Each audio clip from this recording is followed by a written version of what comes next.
In a world where space and time are intertwined, one man dared to challenge the status quo. His name? Dayton Miller. His weapon of choice? A flute. But not just any flute. This instrument held the power to unleash the ether, a pervasive medium once thought to fill the universe. Miller, a physicist by trade, a musician at heart,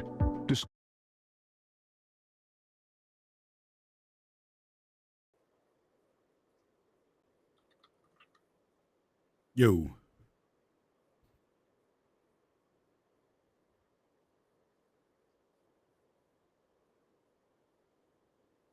Weird. I can hear static when your mic's muted somehow.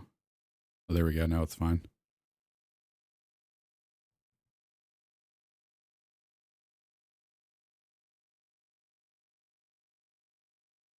Cool. All right. Yo, one sec, lads. We're about to go live here. Just getting the space started. Welcome, everyone. Thank you for patiently hanging in there.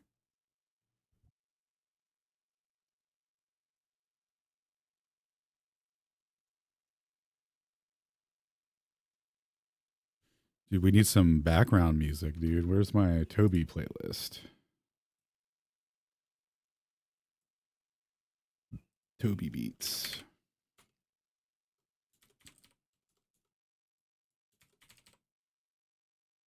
Oops. All right. I was just playing a little Albert Clownstein's relativistic circus for my stream. Oh yeah? Little Yeah. relativity circus? E equals MC honk, if you didn't know. Oh, I did not.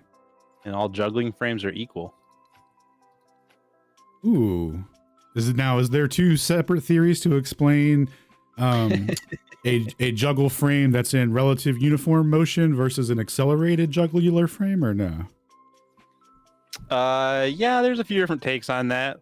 Some people say that although it looks like the best clowns, it looks like the balls that they're juggling are curving and like doing like a parabolic fall back down, but they're actually moving in a straight path, is what Albert Clownstein found out. And the best clowns know how to leverage that. Oh, so they're manipulating that reference frame divergence, and they're telling people that it's like a physical manifestation of a different reality? Question mark? That's one take. Depends on your juggling frame.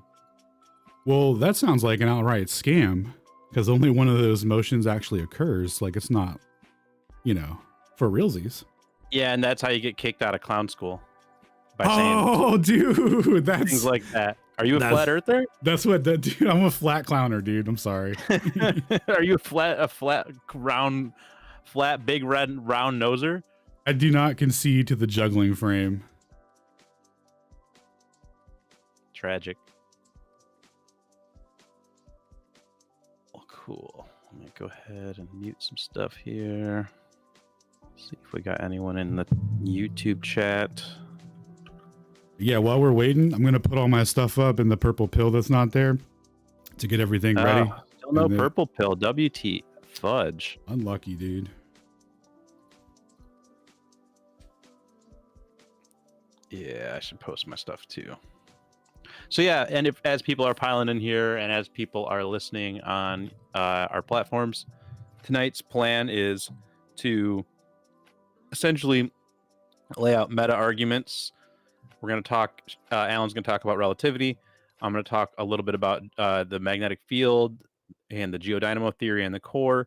And then Shane's going to talk a bit about the sky and sky optics and the way that they use measurements of the sky to try and make assertions of the ground beneath their feet. So the idea is basically to lay out what we perceive to be the best way to argue these things and the most important points to get to when you're talking with someone that maybe, is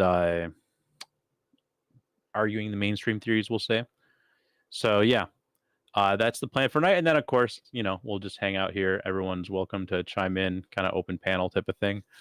But first we're going to go ahead and do that, I think. So yeah.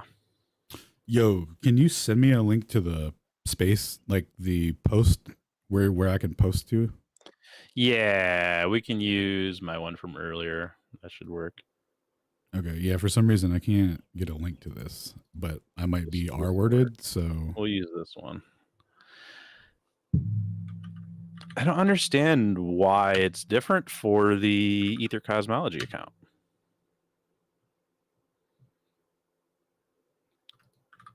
I just sent it to you.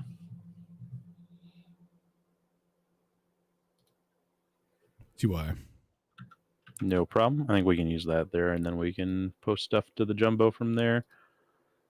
I'll go ahead and start posting some of my stuff. So yeah, what we'll do is as we're discussing our points, we'll just go ahead and toss any images that we're going to use to help illustrate things into the Jumbotron of the space, so you can kind of, flip through there while we're discussing.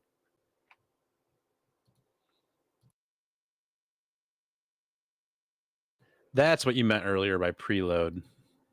Yeah. That makes sense.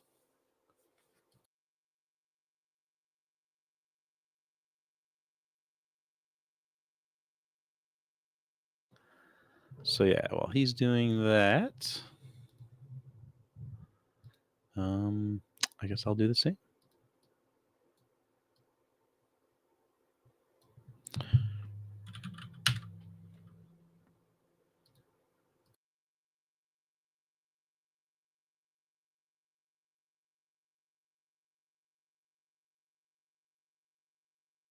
Yeah, and so as far as like conversationally, or when we get to mics and stuff, the way I was kind of thinking of doing this tonight, because it's kind of targeted presentations to articulate the meta points and stuff, I was thinking we would get through all of our presentations, and then if anyone had questions or whatever, we would bring people up, so like because they'll probably have questions about both presentations or something like that. So because it's kind of like a lot to just keep rotating people over and over again, so we can get it all in one shot. So if you want to take notes or whatever, we're all going to run through our stuff. And then if you have questions, we can get to them all in one shot.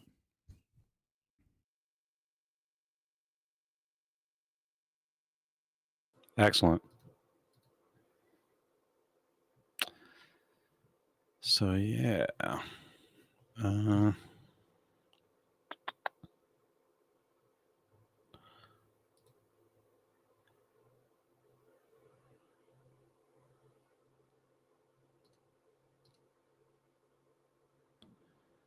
Nice. I see the visuals coming in.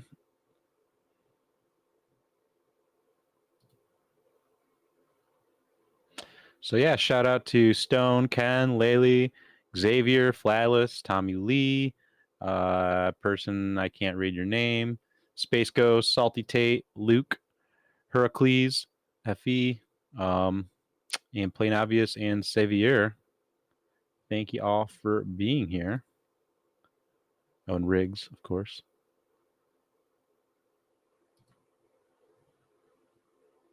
And thank you for being patient for just a couple minutes here while we get set up to run through these discussions.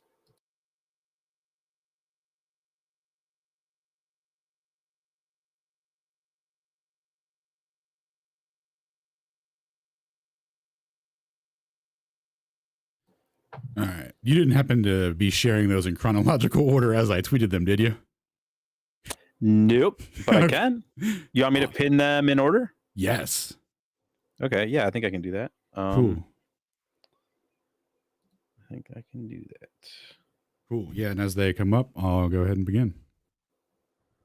Cool. So starting with Wilhelm Wien.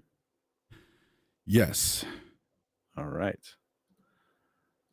All right, shared to space. Cool.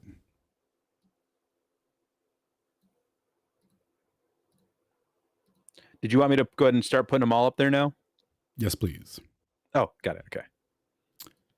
All right, cool. So I'm just going to go in order. I got it broken down into 4 pages per post. So go ahead and knock them out. So we have Wilhelm Wien, and he writes in 1898 about the questions concerning the translational movement of light atoms, right? We've all been told about Airy's failure and what's the other one? Arago. stuff like that. So these people were trying to test the motion of the Earth using light. And this is a summary recap after Michelson-Morley, 1887. Right. So this is a summary. He's going to give us a summary of the top 10 experiments that were put forward to determine whether or not the Earth is moving. Right. So you can check out his character sheet here. He's got some pretty good stats, good RNG, lots of strength, lots of stamina. So seems like a pretty bright young lad. All right. So Nice. quotes from his paper here. He says, experiments that give a positive result, the aberration of light of fixed stars. So what he's talking about here is the James Bradley observations, where James Bradley was looking at a star transiting over top of him at pretty much his exact 90 degrees. And what he found was that he had to tilt his telescope slightly to keep the starlight centered in the telescope. And the reason he proposed that was occurring, that offset, was because of the Earth's motion. And when you record the angles over the course of a year, we record how long, like the length that it traces, the little arc that it makes over the course of a year, and you ratio that angle against the speed of light, you get 30 kilometers a second. And wouldn't you know it, 30 kilometers a second is the exact amount needed to verify the Copernican principle and the heliocentric model, right? That the Earth goes around the sun. So that's pretty good evidence. Nice little ratio there, but that's kinematics, right? That's a measurement. It's not an experiment, right? It's not an experimental verification. It is a nice ratio though. So, and then next up we have, and we'll get to the experimental dynamics of that and why that's why it's shown that the sky is moving, right? Because that measurement doesn't tell us if the sky is moving or if the Earth's moving. But their assumption was, philosophically, they were like, oh, well, the Earth's moving, therefore, blah, blah, blah, right? So next up, we have the Doppler shift and its kinematic principles. So this is the apparent frequency shift of a wave due to the apparent motion of the source emitter or the observer. And the idea there is that there has to be some medium there to cause that, to facilitate that frequency change for that frequency to be relative to your motion. So the idea there is that there's an ether and it has to be considered. Oh yeah. So this also, my bad, is a little recap on resting or moving ether theories. So yeah, this is what he's talking about here. So he's like, this also has to be considered when we're talking about the Doppler principles. And then he goes on to say Fazal's experiment and its repetition by Morley, a light ray passing through fluid water, where the material media drags the ether and there's a plus or minus added velocity that corresponds to the translational speed of the moving water. So what they found was you could measure translational velocity, right? But the only measurement that they had thus far wasn't an experiment. It's just an observation, which is the Bradley ratio, with the 30 kilometers. And then they had the Doppler principle, which they could explain in either model, so not too much of an issue there. But yeah, so they were looking for that. They were looking for an experiment now to verify that 30 kilometers. So now he's going to go over the experiments that gave a null result. So experiments that gave a negative result. So the Arago experiment, as whether the movement of the Earth influences the refraction of light coming from the fixed stars. So Arago with his telescope, and I'm not going to go through all 10 of these. I'm just going to do a little recap here, just to show what was going on at the time. But Arago was the beginning of Airy's failure, the prelude to it. What he had was a half-covered telescope with a crystal prism, and the idea was that when the starlight intersected with that crystal prism, that because of Earth's velocity, you would have to further tilt the telescope to keep the starlight in the center, so that it's not dragged off into the side of the prism, right? So he found that he didn't have to adjust that at all. And there was also an experiment he did before that where he hypothesized that due to Earth's motion going to and away from the sun throughout the year, you would have to adjust the focal length of your telescope to adjust for that. And he found that he didn't have to make any adjustments for that at all. So there was 2 experiments there that were pretty damning against heliocentrism. And then we have another experiment that was done that sounds like a more amped up version of the Fazal experiment. So this dude was trying to use the same setup as Fazal, so translational speed of water in tubes. And then the apparatus was configured so that it would be parallel and perpendicular to Earth's direction of motion, assumed direction of motion. And they didn't get a fringe pattern that would correspond to 30 kilometers a second. Well, actually, it would have been 44% of that velocity, but similar to, exactly identical to the Fazal experiment. But they didn't get that, that water is not carrying that 30 kilometer velocity. So that was a no-go for them. And then I'm not familiar with the clinker fuses one, but there's a list of 10 there he goes through, all nulls. And then we're going to get to the last one, the Michelson-Morley experiment of 1887. So to quickly recap here, they knew that they could measure the translational speed, right? So they knew that they expected and they knew how to derive the fringe value for that. So they knew exactly how to measure that with precision. So when they came to Michelson-Morley 1887, they were fully prepared. Like this was like the last one, right? And they did not get the fringe that they needed for that. Now the way that they tried to explain this, right? They were taking a similar approach to what they took for Airy's failure, where they were like, oh, maybe there's ether inside of the tube carrying it in the opposite direction of motion, giving the illusion that, you can't measure it, et cetera, et cetera. And then he goes on to say, so remember, he's talking about measuring translational speed between two theories of an ether in motion and an ether at rest. And each one has problems explaining different phenomenon, right? Because the issue here is that with the Earth co-moving with the ether, it provides the one that they couldn't explain would be if the ether is in motion and the Earth is in motion at the same time, they can't explain aberration. But if the Earth is at rest and the ether is in motion, everything works out fine. It's literally the assumption of the Earth in motion that's holding all these theories back. Okay. So yeah, when they get to Michelson-Morley and they get their 5 kilometer a second measurement, no experiment, or there's no way to interpret that unless they round that down to 0, and then they could use Lorentz's explanation for it. Oops, I actually canceled that out. All right. I think now.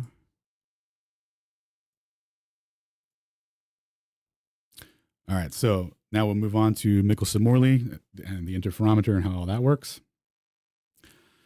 So here we have a side view and a topographical view of the interferometer. It's a split light beam that goes orthogonal to itself, so it just makes a right angle to itself, and then it recombines. And the idea there is that there'll be like a clockwise counterclockwise relationship, and one of the arms will be dragged along with the ether if the Earth is in motion, and that will cause retardation in the light wave, and that'll produce a fringe pattern. So the idea here is that the speed of light will propagate at a fixed speed in one direction, but it'll be dragged by the ether due to Earth's velocity in another direction, and it'll cause retardation. So when they go to recombine, they'll be out of phase, and the pattern that they'll make will be a physical gap that they can measure, and then from that measurement, they can determine velocities. So they had an expected velocity of 30, of how they derived 30 kilometers a second. We'll go over that now. So we got the expected fringe. They needed 0.05 of a fringe of the wavelength displacement for there to be a confirmation of 30 kilometers a second. And what they measured was just over a fringe. So they got 5 kilometers a second, 5 to 6 kilometers rather than the 5. And what they say here at the end is maybe the Earth is moving a little slower. Or I'm sorry, they didn't say that. That's that's kind of how I joke around about it. They said that the expected velocity is much less than what is expected. They don't give any mechanisms as to why that is, and they suggest that they should continue the experiments throughout the year, because maybe they're measuring because they're not even sure if they're measuring like the combined velocity of the galaxy's rotation and all that kind of stuff. So they were like, look, man, we should do it at different times of year so that we're at different positions where we'll be at different velocities, so we can see if we can get some fluctuations, different peaks, different dimensions in the readings to extrapolate Earth's velocity and stuff. But yeah, so this is another experiment where they didn't get the measurements they needed. And then Michelson notes here, hey, by the way, guys, the explanations given for the ether trapped in the tubes and bouncing around doesn't apply here. And Lorentz's theory of length contraction and time dilation won't apply either with the 5 kilometer reading. Right now, if you round that if you round that number down to 0, they could swoop it up as length contraction time dilation. But if the reading stands as it is, they're like, they can't do anything with it because the implication is that the Earth is at rest. All right, so to recap here, we're at the turn of the century. We've got these equations that describe the motion of the heavenly bodies with a dynamic cause and effect, which is mass attracting mass, which is these equations are interchangeable with Kepler's equations. So centripetal force is equal to the gravitational force. And then from that, in the experiments of, Cavendish, they established the constants, which they could interchangeably use to get the same ratios that Kepler uses. So all this is ratio based off of periodicity and the 30 kilometers a second that's mandatory in the model that's supposed to be an outcome of these dynamic forces of mass attracting mass cannot be measured. And that's a real shame, right? So let's see, now we move on to the next one. All right, so to explain all this, Einstein comes in with his theory, right? And this is the same theory of Lorentz, identical 1-to-1, although Lorentz's mechanism for the contraction was the ether was compressing the rigid bodies, and Einstein says there's no need for the ether, velocity itself does it. And actually, there's this thing called the principle of relative simultaneity, which means that there's no cohesive timeline of events, and observers in motion will make different measurements. So you can't actually measure the velocity of Earth, and yeah. So he gets on that. So we'll quickly go over the postulates here of the theory. So he says they suggest rather that has already been known to small first order quantities, the same laws of electrodynamics and optics will be valid for all frames for which the equations of mechanics hold good. So any frame where Newton's equations apply and make the correct prediction, Einstein's saying that his equations will hold true. He says we will raise this conjecture to a principle of relativity, and then from that we will introduce another postulate that is irreconcilable from the former, and that is that light propagated in empty space is at a definite velocity and is independent of the state of motion of the emitting body. And it also applies if you're in inertial frame. So if you're an inertial observer, you're going to measure C as C. So if you're in uniform translational motion, right, you're going to measure C as C. You're not going to be able to use light to tell your velocity. So he's saying, so what he's doing here, oh, sorry, I'll go ahead and continue reading because there's a little more to it. So then he says, so the introduction of the luminiferous ether will prove superfluous in so much as the theory here developed will not require an absolutely stationary space provided with special properties, nor assign velocity vectors to a point in empty space where electromagnetic processes took place. So what he's saying here is that although conceptually you could look at the Earth moving around the sun from a fixed point of the sun, right, being the center of that rotation, and you should be able to measure that velocity. But he's saying, well, it's essentially linear, and you can't measure that, right? And then due to the velocities in which the Earth is traveling, there's actually length contraction and time dilation.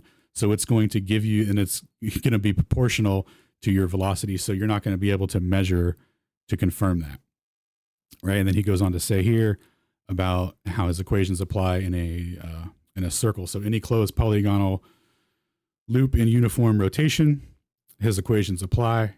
So the situation where the Earth is rotating around the sun, if you extend that orbit to infinity, you'll have, it'll essentially be a straight linear segment.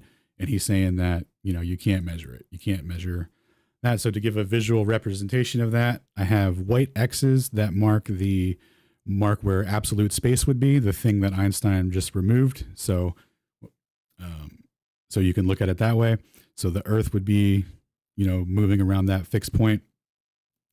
And he's saying that you can't measure that, right? Now, another thing they do is because of the Michelson-Morley experiment and the way the interferometer was designed, right? It's a right angle to itself.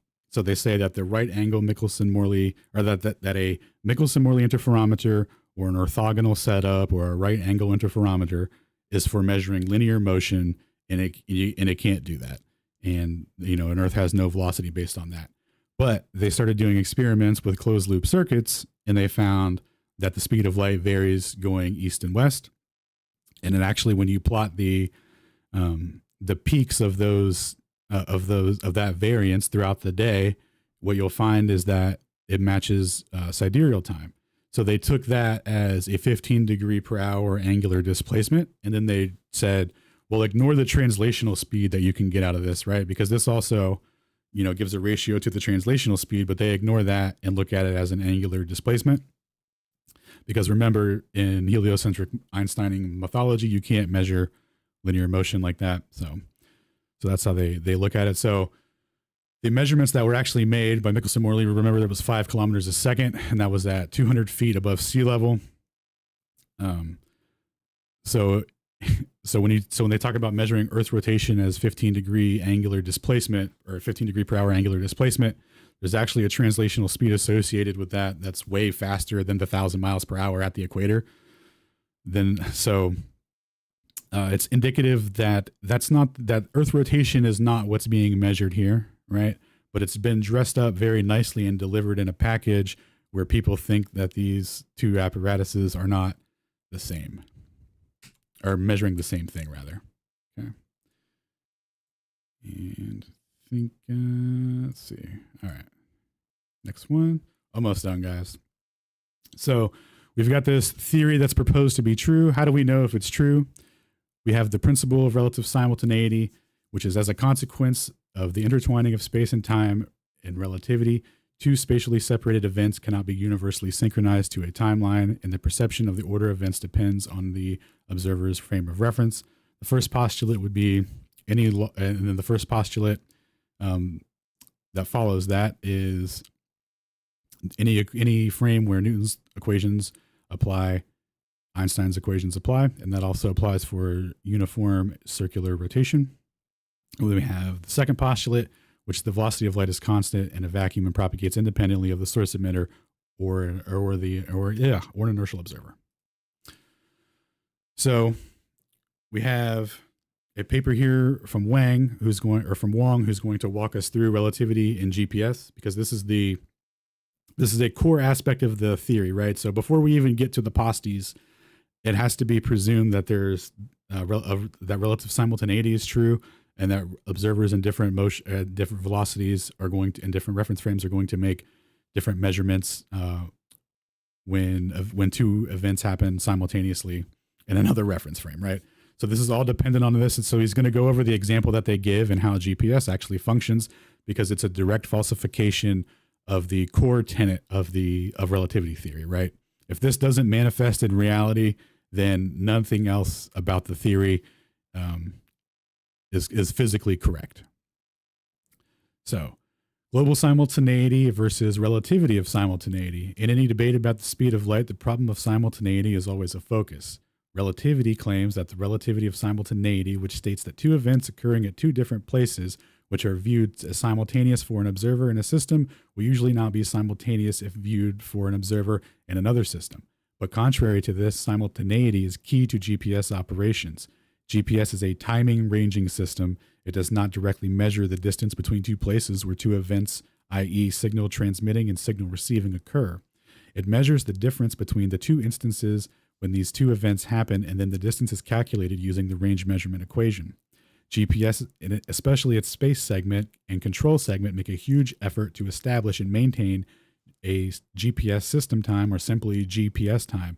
So you guys have heard me talk a lot about clock synchronization and all that. This is a huge effort to establish a single cohesive timeline from which all these signals are emitted so that they can derive distances to people, right? So in the scope of GPS, in the scope where GPS is applied, roughly a scope of a diameter of 50,000 kilometers or bigger, if one is using GPS, one is using GPS time, and therefore the concept of simultaneity of GPS, i.e. two events happened at two different places. And then he gives a coordinate system for event 1, which I've highlighted in green, and then a coordinate system for event 2, which I've made pink, are simultaneous if the time in both systems are equivalent. This is true no matter who the observer, receiver, or where the receiver is, what the status is, or what the speed is. This is the basic operational principle of GPS. We call it global simultaneity. In the books about relativity, the most commonly cited example about relativity of simultaneity is the example of the railway platform and moving train. It says that two events, e.g., two strokes of lightning, A and B, which are simultaneous with reference to the platform, are not simultaneous with respect to the moving train, and vice versa. But now GPS receivers have been utilized extensively on railway platforms and moving trains in two different places, A and B, conceptually at the same time, conceptually is the same as the emission of two signals from two satellites or 2D GPS stations. In fact, if two signals are emitted from two satellites or 2D GPS stations at the same GPS time, both GPS receivers on the railway platform and the receiver in the moving train would acknowledge the two events, the emissions of the signals to be simultaneous. Without this basic acknowledgement, the GPS receiver cannot function at all. So, GPS technology is a direct refutation to relativity theory, right? So this whole thought experiment that Einstein came up with, right? The embankment thought experiment, the lightning strikes in a moving frame versus a stationary frame at the same point of intersection. Who done it first? Well, turns out it's the same for everyone, and there is a cohesive timeline, right? So this flies in the face of the concept of there's no absolute time and no absolute space. So here we have a paper from 1996. This is, well after GPS has been established. And this is a lot of engineers were asking, hey, when are we going to add these relativity corrections? When is relativity going to become relevant in GPS? Because right now we're just on that classic grind. And you guys are telling us to improve things, but we don't know what to do here, right? So Carol Alley comes in at the end of this paper and says the most damning thing, I think. And he says, but it's absent in any explicit acknowledgement of special relativistic effects due to the speed of light being the same whenever measured by an observer, leading to the relativity of simultaneity and the associated Lorentz transformation physics. There's nothing of that modeled in the current system, and I think there should be. Thank you. So shout out to your boy, wondering why there's no necessary corrections for the discrepancy between two events occurring for for observers moving versus stationary observers, right? So let's see, recap here. So the GPS time directly refutes relativity. Now it's already refuted on the face of it, but we'll go ahead and take a look at the first and second postulate, and we'll look at a little interferometry real quick to really wrap it up. All right, so we have Ruyang Wang here in 2003 or 2004 generalizing the Sagnac effect. So if we recall back to the L-shaped interferometer and the closed loop, where I was telling you guys about how they keep those separate, well, he generalized the Sagnac effect, meaning that it doesn't matter the configuration of the interferometer, it's fully capable of measuring velocity. Linear velocity, right? So here's a situation where relativity theory fails. For the fiber optic gyro on the conveyor belt in linear motion, it's fully detecting its linear velocity, and people will say, oh, it's detecting it relative to the loop, and okay, cool. Well, there's another configuration that he does where he uses the effective length of only this top portion. So if we look at the diagram on the right here, we'll see that there's this, parallelogram configuration here. So the squiggly loops allow the apparatus to move, and that motion cancels each other out. And the bottom section doesn't move at all, and only the top section moves, right? So where I have a pink circle on the left and right of the parallelogram there, those are markers of absolute space, and the apparatus is traveling, or how it's making its measurement, it's making it with respect to those, to that distance, right? Because it's over the effective length of just the portion that can move. So the only way that this apparatus can produce these measurements is if it's making the measurements with respect to absolute space to make its measurement. And that's exactly what's shown in the graph here. So As the device moves linearly, so does the phase difference. Oh, no way. You can measure linear velocity, and it was a ruse the whole time. You can measure it down to the nanometer. That's cool. All right. So if that's true and relativity is false, then all these measurements hold with the velocities as is, and there's no heliocentric velocities that can help, right? So we have Michelson-Morley at a altitude of 200 feet above sea level with a velocity of 5 to 6 kilometers a second. We have Sagnac being generalized, meaning you could measure linear and rotational uniform motion as well as accelerative, right? Because they actually turned the Sagnac into, oh, it's an accelerated frame, blah, blah, blah. Okay, cool. We'll swoop that up too. Michelson, Gale, Pearson, 1925. So they got a closed loop circuit over the surface of the Earth, and they measured that angular displacement when they plotted against sidereal time. So we got the translational speed on that too. And it's all measuring the same thing, right? Because when the experiments were continued by Miller, the Michelson-Morley experiments were continued by Miller, and what he found is that there was a periodicity within the measurements. So that fluctuation that they were plotting against sidereal time to get their 15 degree per hour angular displacement is actually a fluctuation in the translational speed by thousands of kilometers a second, over the course of a day, and varying at altitude, meaning that it's definitely not that Earth's motion or rotation definitely isn't the causal mechanism of it. And it can't be the motion of the Earth around the sun, because you would have a specific reading for that, right? Like these devices are dead accurate. They know how to interpret them. So there's no chance of that. It would be exactly proportional in the fringe readings. So we have DeFore and Pruner, 1942, showing the Sagnac effect for an inertial observer. So that was a pretty interesting one. I'm not going to get too much further into detail on these, but we've got tons of translational motion measurements, but none that correspond to confirm heliocentrism. So I think the best way to combat relativity theory, because this is like the theory that supports the motion of the Earth, that keeps the whole dynamics alive about, this planet's pulling on this one, but actually what's really happening is it's dispersing a gravitational field around it proportional to its mass, and then that's curving space. It's like, okay, cool, man. How do we get around all that? Well, is relative simultaneity true? No, it's directly refuted by GPS. There's no correction for it that exists to date. So what that means is when they say, oh, but we're correcting for the equigravitational potential at the orbital altitude and the rotation of the Earth for special relativity. Yeah, dude, you definitely, the equations that they actually use to account for those are not transformation equations. They're essentially classical equations that are equivalent to accounting for the Sagnac effect, how you would derive it 1-to-1. So, and that was shown by Paul Marmé in his 2000 paper, the GPS and the constant velocity of light. So there's no mutually exclusive proof of relativity theory, and it's actually directly refuted. So that's my time. Sorry that went on a little longer than I expected, but I wanted to lay it out in a full timeline. So. Well, it was great. I mean, it's funny. Yeah, I remember when you first said this, you're like, yeah, we could each come up with 4 or 5 meta argument points. I was like, oh, okay. And then, I mean, I guess this is kind of some meta argument points, but there's a lot to go through. There's just no getting around it. Yeah. But cool, man. Yeah. Good stuff. Anyone have any questions about any of that?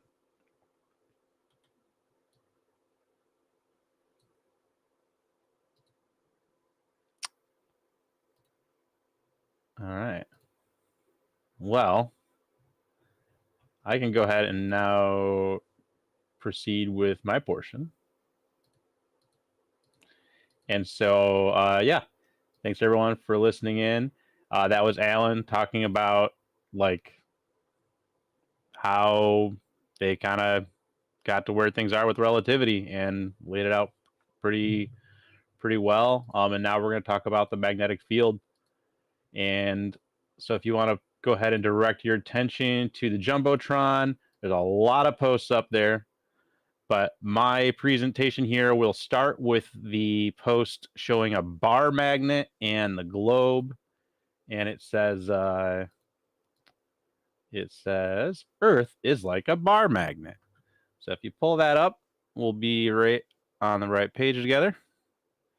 And then, yeah, so turns out it's not really actually like a bar magnet, because if the Earth actually functioned like a bar magnet, its poles would have attracted ferromagnetic particles from the atmosphere over the, in their model, 5 billion years.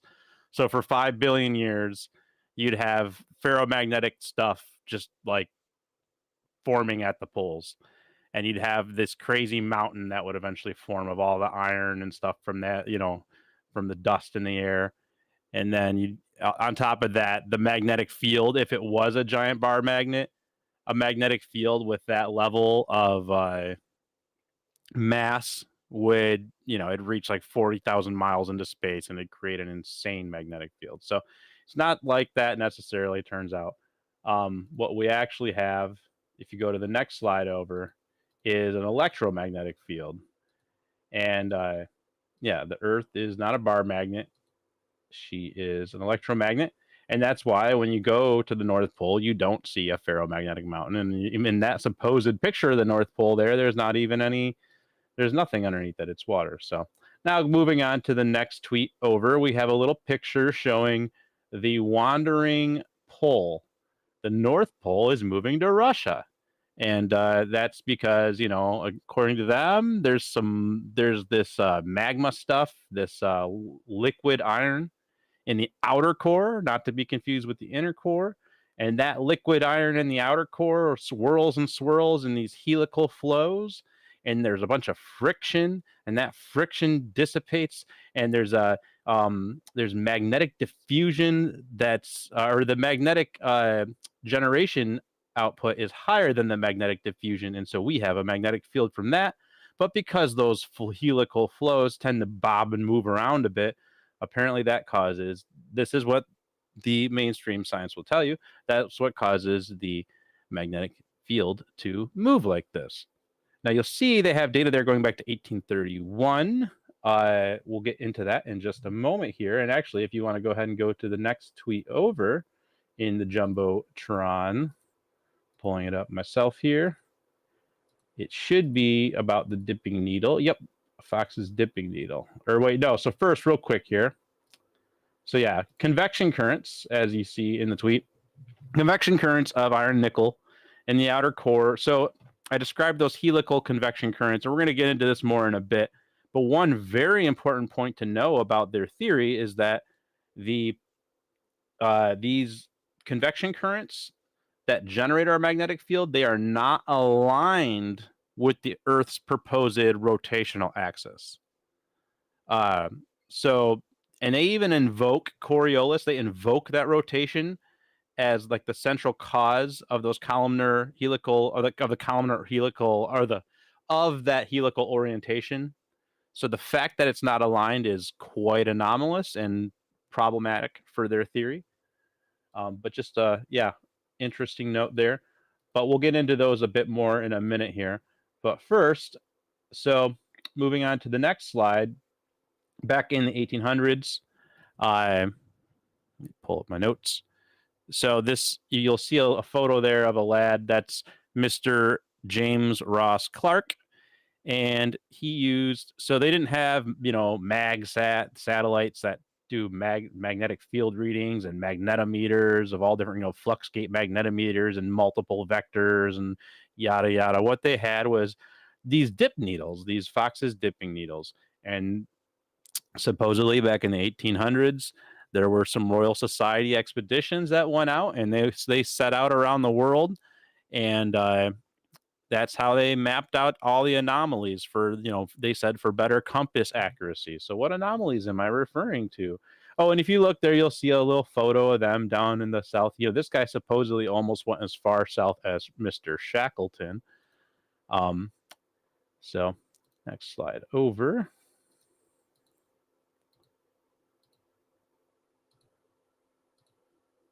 Sorry, it's taking me a second because I keep having to go back to the Jumbotron. Okay, so if you go to the next slide over, you will find magnetic field declination. And this is going to show, first thing you'll see there is that in the North Pole in their model on the North Pole and the South Pole, the declination looks totally different. And to me, it almost looks like there's a chunk missing in the South Pole. And in the top, it looks, in the North Pole, it looks like kind of quadrupolar. And in the South Pole, it just looks odd with two dots that are like linearly connected to each other. Very odd looking, in my opinion. And then the next image over, you're going to have the main field inclination. So this is going to be how much your dip needle is going to point up or down, because you got to think your compass only is on that horizontal vector. And so you're only ever measuring the Earth's, magnetic field north, south, east, or west on that one plane. But there's also your compass, depending on where you are, is going to point up, it's going to point down to a certain extent, or it's going to align, vertically to a certain extent is a better way to put it than point, because it's actually just aligning perpendicular to the field. And so it's going to align itself, kind of more vertically depending on where you are in the Earth. And that's what this map, the main field inclination, is showing, is how that changes. And if you look, it's quite asymmetric, interestingly. And then the next one over is the main field horizontal intensity. So you'll see here that, sorry, it's kind of hard to see the figures on there unless I zoom in. There we go. But you'll see there that the horizontal intensity, so the amount of that magnetic flux that's pulling, making your compass align a certain way, pulling it, or whatever you want to say, the intensity of that is what's shown on this map. And you'll see, yet again, quite asymmetric. So moving on, the next one is the main down component. So this is the intensity of that vertical field. And so, yeah, so there you go. That's just kind of to show how asymmetric it all is. So moving on. So while we're talking about the asymmetries, we also need to talk about secular variation. And that's the slow and gradual change of the magnetic field. I mentioned the wandering pole earlier. Something to be very aware of with our magnetic field is that it changes over time, and they say it's caused by the molten metals moving around. But the changes alter the strength and direction, at various locations on the Earth's surface. They first recognized it supposedly back in 1634. They started making observations in London. This guy named Gellibrand did. And then the observations, continued throughout the years since then. But then, so that's supposedly our actual observations of the magnetic field, what it's been doing. Hilariously, they put a lot of time and money into trying to model this magnetic field. They can't quite seem to get it right to figure out where it's going, what it's doing. But in any case, you go to the next slide over, we'll take a quick little peek here at the core of the Earth, the layers of the Earth. We got a nice little coloring crayon thing here, and we got the crust, the mantle, the outer core, and the inner core. And then you can see some distances here. And then more interestingly, the next slide over, you have your temperatures. And you'll see there's a couple of interesting points at which the temperature has to necessarily, in their model, jump by almost doubling at 2 points. Actually, yeah, essentially doubling at 2 points, which is interesting. And that's because they have to have their specific makeup of their crust and their upper mantle and their lower mantle. These are all based on assertions throughout geology, seismology, and magnetogeology. These things all come into play together. I'm not going to go too deep into that. Definitely check out the presentation on this on geomagnetism, or just hit me up if you have any questions. But yeah, so another important note, if you happen to have the temperature image up, is just take a peek and notice that the inner core is 6,000 degrees Celsius. Guess how warm the surface of the sun is in their model? It's only 5,500 degrees Celsius. So your core of your Earth is hotter than the surface of the sun. Make of that what you will. And let's move on. So speaking of the core of the Earth, we have a problem at the core of the Earth. There's literally a problem at the core. The Earth's dense iron core is located, they literally have the solid, most dense iron core point of the Earth where they can't, the pressure is so high that they can't even make up their mind about the crystalline structure of it. Sometimes it's cubic, sometimes they do a cubical like a plastic like cubicle structure that can slide around, and then sometimes it does a standard hexagonal crystalline structure, depending on what model they're trying to invoke, depending on what they need to use to describe it, because in a lot of mainstream theories, actually the core, they have such a temperature and pressure problem in the core keeping it solid that in some of their models, it actually, like, you increase the temperature by just 100 degrees Celsius in the core and the core would melt. So that's like the hairline that they're riding on these already theoretical models to try and make up this core. Well, then the big problem is you're not supposed to have any mass in the middle. It's called Newton's shell theorem. Newton, if you take a look at these images here, skip past the graph and we'll just look at the little man standing on the circle. So let's just pretend that the circle is a shell. And then you got someone standing on, it's a spherical shell. We'll say I don't know, we'll say a tennis ball, right? And there's nothing inside of it. Well, from that person, that little person walking around the outside of that, they're going to have uniform vectors pulling them in all directions from that sphere, especially if the magnitude of that sphere was was gigantic, like they claim the Earth to be, or any of their planets or their stars or whatever. On the outside of the body of their celestial body, yes, you have a uniform pull downwards theoretically, but inside of the shell, from the inside of your sphere, you do not have go to the next image over, and you'll see what I'm trying to explain is that you've got totally incongruent vectors depending on where you are inside of that sphere. And the idea of anything ever formulating the most dense iron point in the center, instead of being pulled to the shell around it where there's actually a greater amount of mass, it's a problem at the core of the Earth, and it's a problem in their model, and a problem at the core of heliophysics, they would call it, I guess, and really really the whole Newtonian framework. But moving on, so field reversals. If you go over to the next little slide or the next tweet over, you'll see field reversals proposed by Harry Hess in 1962. The History of Ocean Basins was the book that it was proposed from. And basically, you've got this, there's along the ocean floor where the ocean ridge is, where they claim that the continents are spreading, or the continental ridges are spreading, or the continental plates, pardon.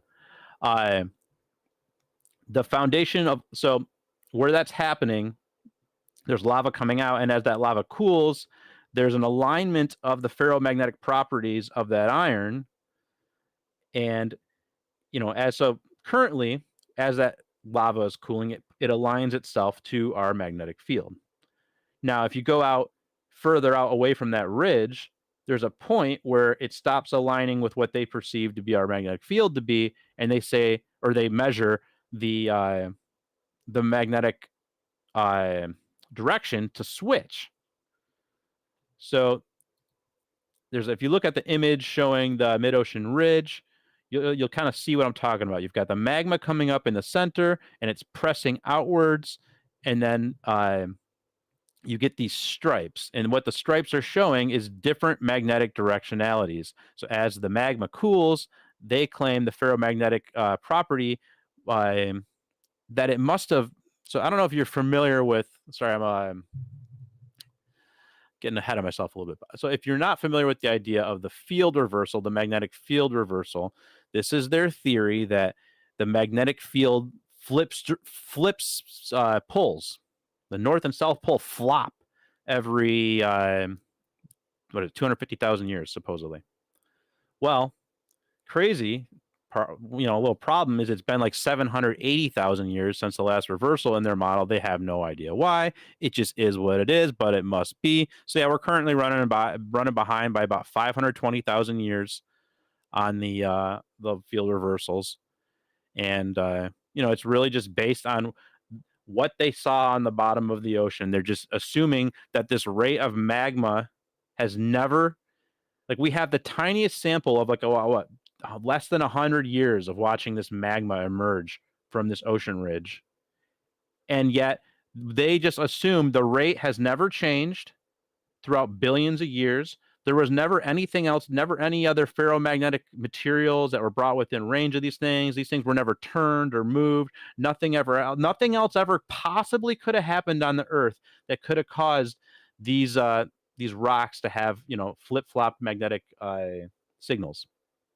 So the time scales are an assumption, and they use this all over the rest of their model. They use it in geology. They use this in their explanation of the geodynamo. Everything they're modeling of the geodynamo takes these polarity reversals into account, and they got all these theories about what's happening with this. And it's funny, you start looking into this, go one more frame over here, and this is a little bit of one more tweet over. This is a little bit of a digression, but I just thought it was really interesting because during reversal, if the field was actually absent, because there would have to be a period where as those poles shifted, the field would literally be, absent on parts of the Earth. And that would cause what's called a hypomagnetic effect. And there's been a bunch of research into that. And this was just an interesting thought. If you look at some of the names of some of these papers and some of the things they show, delayed consequences of the influences of the hypomagnetic field on the roach embryos. Hypomagnetic field during embryogenesis led to an increased mortality of embryos. Delayed consequences of the influence of hypomagnetic field. Oh, that posted the same one twice. My bad. Hypomagnetic field aggravates bone loss induced by hind limb unloading in rat femurs, so it's bad for the bones. Long-term exposure to a hypomagnetic field attenuates adult hippocampal neurogenesis and cognition, so you start to apparently go stupid, or have neurogenesis, or attenuate your neurogenesis. Pardon me. That's a nice way to say stupid. I like that. In any case, there's a ton more of these I could show. The point being that I thought was just interesting is you're not going to space. You're not leaving our magnetic field. If you do, you're not just having the radiation problem from, like, supposedly they say the real problem is just that the magnetic field is protecting you from radiation. But turns out the magnetic field is like literally part of what keeps you alive as a living being. So you can't really just go wandering around in outer space without the Earth's magnetic field. Probably not a great plan, especially for 9 months at a time or however long years if you're going to go to Mars or whatever. Mars, which doesn't even have a magnetic field, which we'll get into heliophysics someday. We're going to talk about all the lore of the different planets and their magnetic fields. So next slide over, staying on point here. Like I said, all this stuff is all tied together, and just understanding that their assertions about geography or geology, they use geology to kind of back up a lot of the magnetogeology. But when you just go look in through their geological claims, those don't even line up, right? We've got assertions being made in magnetogeology, then you look like through just stratigraphy and the way that that their geological claims line out or are actually laid out the way that they actually are observed. And you have problems where there's like chunks of time between the Paleozoic and the Precambrian. You get this chunk of time where it's totally incongruent. All their theories about the way that things settled and the way that the Earth was formed, and you've got these different geological layers. This layer, they say as you dig down, you go back in time, billions of years or whatever, or hundreds of millions of years. Well, all of a sudden, you've got multiple hundreds of millions of years just missing. So, it's just, so you can see a couple of pictures of that just showing just totally different geological time frames laying on top of each other. What happened to 500 million years there at Pikes Peak, for instance? So And it's called the Great Unconformity because it doesn't conform with, with what the theory laid out. So moving on, and just more examples of things where their assertions about, digging down into the earth don't make any sense. You move on to the next frame. We've got the Kola super deep borehole. And so back in the 1970s, Soviet scientists hoped to drill down 15,000 meters in order to study the Earth's crust. And then nowadays it is bolted down and welded shut. So it's the deepest hole on Earth. And they drilled down, it's deeper than the Mariana Trench, which is, an ocean trench. And they drilled for 24 years. Expected to get down 15,000 meters. They only got to 12,000 meters, 12,262 meters. And fun fact, that's only 0.002% of the way to the quote unquote center of the Earth. So the deepest we have ever gone is 0.002% of the way to the center of the Earth. And yet we are telling you about the crystalline structure of the inner iron core for some reason. So anyways, pressurized drilling. So yeah, they used they had a bunch of special novel things they developed just for this. They had a special pressurized mud and a custom drill bit. They found water down at depths not expected. They said, oh, it must have just been squeezed out of the rock crystals down there. Then they found fossils at a depth of 6.7 kilometers. Didn't expect that. But then, past the 12-kilometer mark, the heat and pressure became a technical issue. They expected a temperature of 100 degrees Celsius, and they found 180 degrees Celsius. The rocks were the pressure was way higher than they expected, and the temperature was way higher than they expected. And they said the rocks were behaving like a molten plastic, and they had to give the whole project up. Yeah, and another fun fact is the Earth's mantle in their model doesn't even begin until 35 kilometers. So they were off about the temperature and the pressures just going down, 12,000 meters. Couldn't even make it to what they expected, and they're not even anywhere close to the mantle yet, let alone the center of the Earth, where they're going to tell you a bunch of assertions about it. So sounds like Globe, dude. Wrong every step of the way. Take the thing that disproves you, make it your biggest proof. Move on, and for everything, You're good. Yep, and just another fun little one, about over in Oklahoma, in the United States, 1983, there was an oil exploration well called the Bertha Rogers well, and that inadvertently became one of the deepest holes ever drilled also, but they were just, trying to find oil. But once again, they found way higher temperature and pressure than they expected, and once they hit 9.5 kilometers, they had to abandon it because they ran into molten sulfur, which they didn't expect. So, there was a seismology fail there and a geology fail there. Pretty fun. So now moving on to the actual, so if you go over to the next slide in the jumbo, you'll see some pictures of some crazy looking core stuff. This is going to be us. That's actually, how they say the magnetic field is formed. The first image there is I mostly just shared to show you the chart in the lower left, chart C. And what that shows is the melting point and the temperature of the mantle or the core mantle boundary. And you'll see there's kind of this dance that occurs, that as the pressure goes up immensely in their model, the temperature for the melting point also goes up. And so they have to play in their model, they have to theorize this dance of this melting point. And so you can kind of see that happening there. And then just a fun little quote from Mr. Sir Karl Popper. Insofar as a scientific statement speaks about reality, it must be falsifiable. And insofar as it is not falsifiable, it does not speak about reality. Well, how am I? Please tell me, sir, how can I falsify your theoretical claims about the center of the Earth? So next frame over, we see the helical flows, those magical helical flows of the magnetic field. And then we're going to talk, so the magnetic Reynolds value, there's showing you the math there for what's going to happen with that. Wait.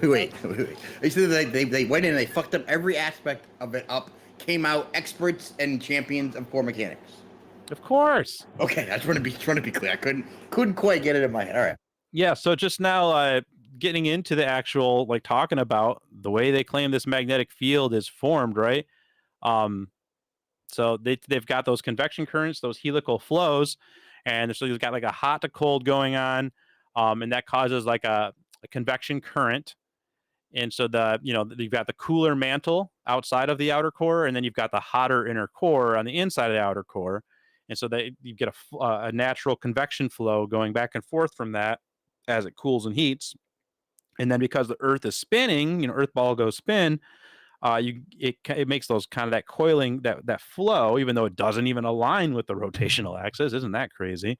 So that causes the spiraling columns, and then because of the friction that's happening, the turbulent movement is going to cause that. They claim that causes electric currents, and so that gives you a dynamo effect. And that rotational movement is said to be cause of our magnetic field.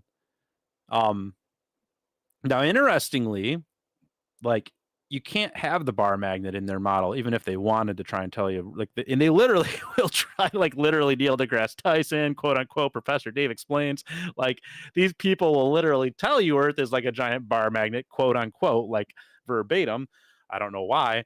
But and then they'll proceed to actually, explain the geodynamo, but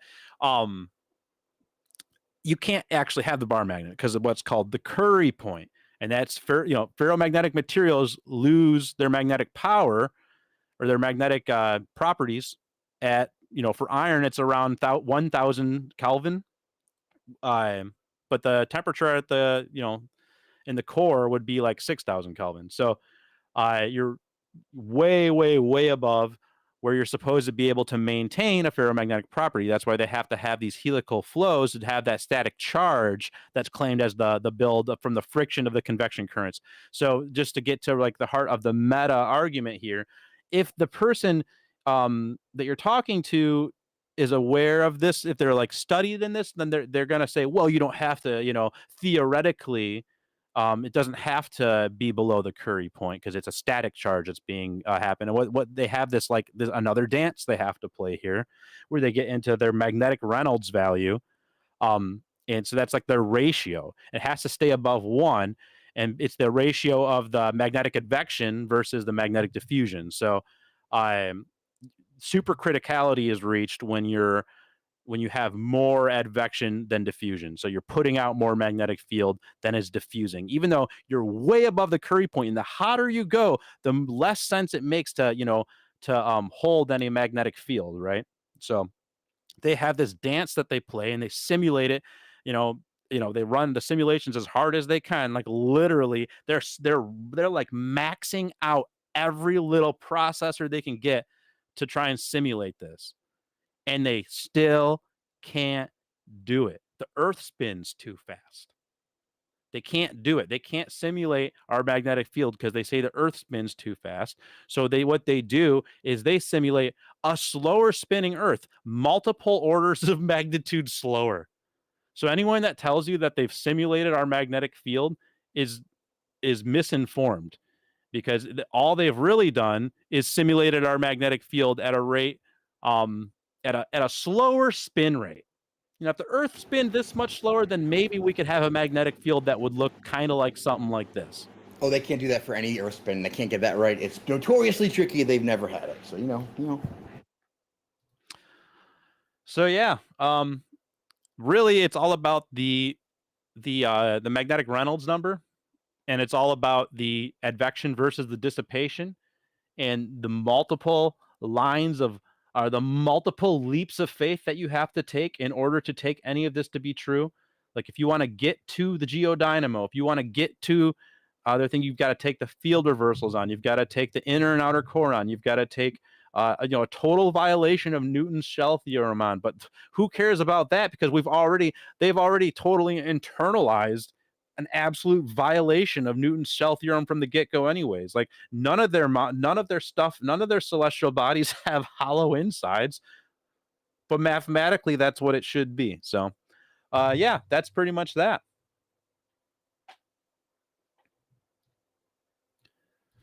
Any questions, thoughts, concerns?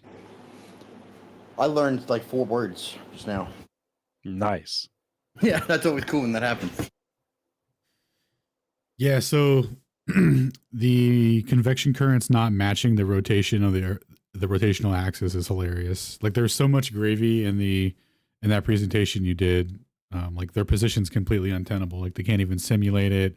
The Reynolds number hinges on, you know, two different models that they that they use. I just remember, thanks Bob, who measured the spin, except we can't actually ever measure it. It fucks us for eclipse time, terrestrial time, back in T, can't do it for geo, doesn't work with the electric field. It's like, yeah, it spins, but we don't actually know how fast. We know that a flat earther measured it, but we have no idea what that measurement was apparently.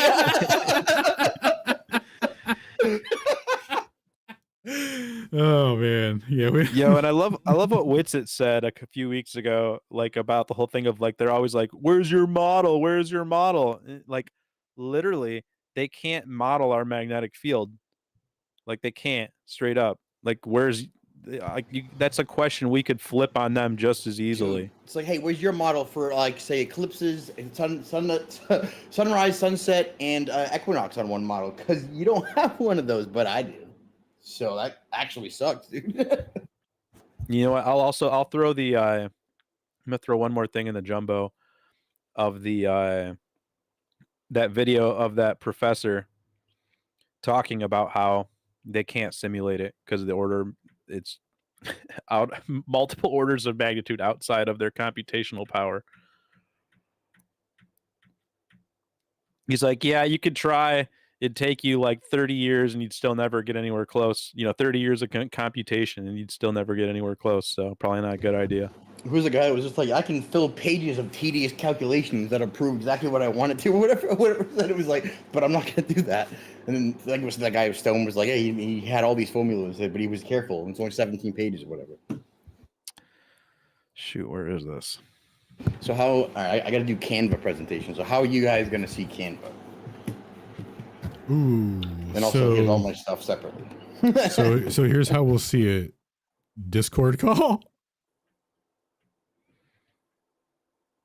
For Alan's, I could track your stream and I could just do that, and that was great. But every time I did it with Toby, he would create a double of himself somewhere on my computer and echo sound, half and half to my stream and half to me, and it was infuriating. So I had to chase down each one of your slides. It was very annoying. I'm just saying. So I hope I don't do that to you. Wait, what? I put up a couple posts, one with like the first half, the first one, then there's a part 2, then there's a part 3, and then there's an all-encompassing video that you can just pause and flick through if you want. Shoot, I can't find that. Discord is linked and labeled.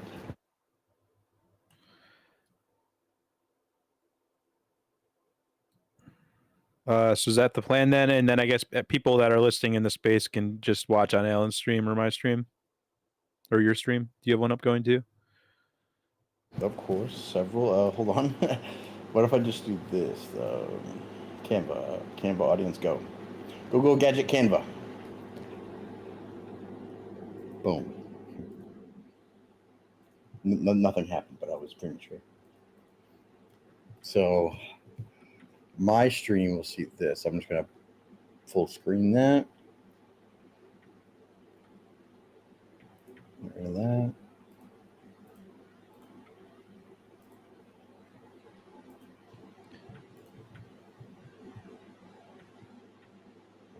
Here it is. All right. It's if anyone okay. wants to watch the minute 30 clip of the guy talking about how them being unable to simulate the geodynamo, I just dropped that in the jumbo as well. Where the heck did Canva go? Hold on.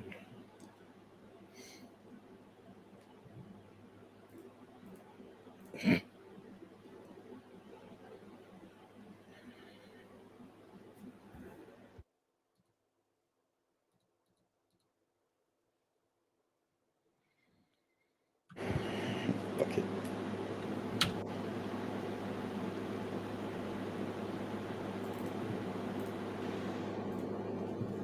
All right, Shane's joining us from the ISS. Hold on, that's way too long for the ISS, dude. I should have to rebound to like 17,000. Hold on.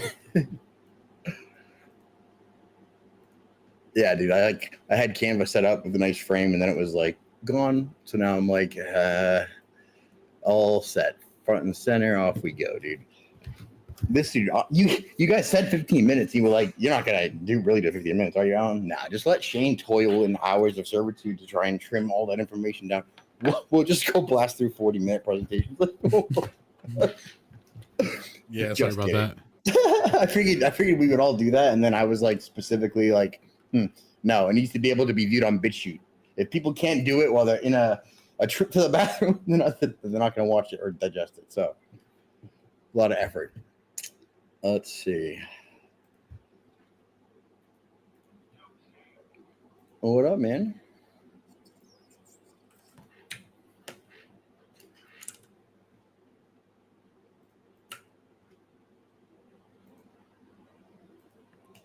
Well, cool. Travis just got me with the, hey, I'm on Discord. Damn it, Travis. So I started talking to you, and I was like, oh, you're not real. Hold on. It's like he's in Discord. All right. Do you guys see, you can't have sound or anything. So yeah, you're sharing a that's notepad fine. screen, it looks like. In Discord? In Discord. I am, yeah. Let's try to get this going instead, right? So you guys have the Discord screen. That is the best way. Yes. This is 100% related and necessary for my presentation. Also, Zetetic here. So, quickly, we're not gonna rehash all the coordinate system, map projection difficulties we had before. We're gonna assume all those principles are still in effect. We're gonna nail down the basic cohesive overlining arcing principle here, right? We're gonna tie it all together. So projected coordinate systems are nice, except you don't have any options. You only get to use one. It's curved. That gives us, the problems that we have, and gives everyone who researches it for 15 minutes the knowledge to be like, well, actually, it's because that's the sphere, and that's why it's giving you a problem when you're going to put it on a planar projection, obviously. And it's like, well, no, the coordinate system you're using is spherical. That is the problem, but it's not the globe, right?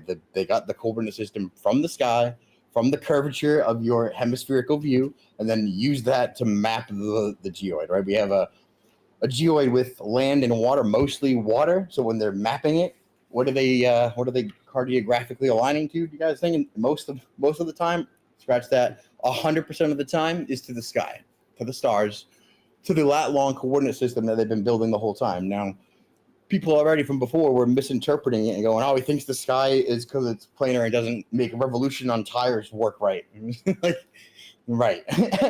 So we can get distances from the sky's coordinate system, right? But we can't get distances not from the sky's coordinate system to use it.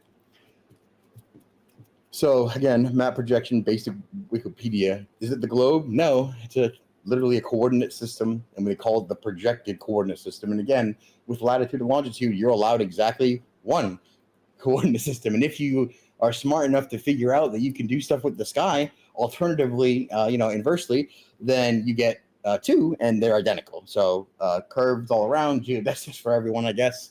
That's the way that distances work for us. That's what gets computed. They also had conferences that I forgot to include or talk about at all, where they would get together and like declare things like the meter and the statute mile and what the increments meant, and they unify them. And they had like geographical miles and regular miles and this meter, and it was a mess apparently. And they kept trying to convene it, and they were like, "How much better can we express the sphericity of our Earth with these measurements?" That's in one of the documents I had. So I'm a little iffy if that's how it really went down or if that's how they're writing it, but they did decide all these metrics at some point for some reason, and that's what we use today, and they're all equivalent. Right? Example, statute miles, nautical miles. They determined exactly 1 point, whatever, would equal that when it was just a unit of a circle before, and an equivalent ratio.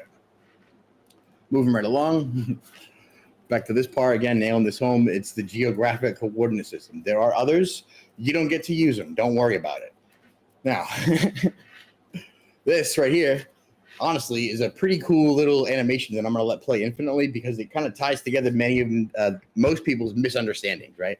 They're like, oh, it's a sphere. It's a celestial sphere. It's different. And it's like, no. See the rotating Earth? You see the celestial sphere? You see the geocentric dude on the right? These are all the same. These are all the same. Matter of fact, they're all based on the one on the right. You got the dude who's looking up at the sky to see a hemisphere. to mathematically creates a full sphere around him, giving him the central sphere based on angles and math and coordinate systems appropriately designed, equivalent to the left-handed version of the actual, the imagined pseudoscientific globe that doesn't exist, that curves perpetually beyond where you can ever see or measure it, but is definitely there, and is definitely not a flat plane curving in exactly the same way based on your spherical vision, even though it'd be indistinguishable in every observable way. I like this slide a lot. I think I'm just going to put on a GIF or a background somewhere. We're just going to leave it up when we talk about stuff because it should really nail that concept home. So again, the projected coordinate system is what we're dealing with, and in this case, it's the lat long. Again, coordinate systems themselves aren't inherently spherical or evil or misaligning or misguided. They're just based on a datum, and our datum, guess what? Is WGS84 or geoids appropriate models, of which there's like 37 all the way back through actually around 1900s, and right after there's a specific silhouetted gap of 1860 to 1900 where stuff like this seems to fall. But a coordinate system based on a datum could be useful. If you know battle mod, for instance, he'll tell you a datum. Well, we'll say it 9 times in a conversation about surveying, so you know that's what it's based on. It's integral, and without that, it's just meaningless numbers. So a datum, in this case, would link it to an inherently spherical coordinate system, i.e., longitude, latitude. Super easy, I think. And again, what it gives us is a bisecting sphere, right? To have a spherical coordinate system, you need to have a prime meridian. You have to divide something by something at a midpoint to start measuring anything. That's necessitated by basic geometry. We use a horizon all the time, for alt-as, for many things. We use the horizon for this, but they don't call it that, right? They just say it's the Earth, the spherical Earth. But you're like, well, no, at the same exact rate, mathematically covered and induced would be, the curve. The rate at which we see a curve would be at the rate at which our vision, descends. Easily comparable. Again, we have only this. We have the tuples. We have long lat coordinates. People on the internet are like, stupid, tell me the distance between these 2 points. And it's like, okay, give me the 2 coordinate points, and I'll tell you based on this coordinate system that we use for everything all the time on satellites, UPS, Google, cars, everything that you'd use to corroborate it. I call it the consistently measured X. Oh, shit.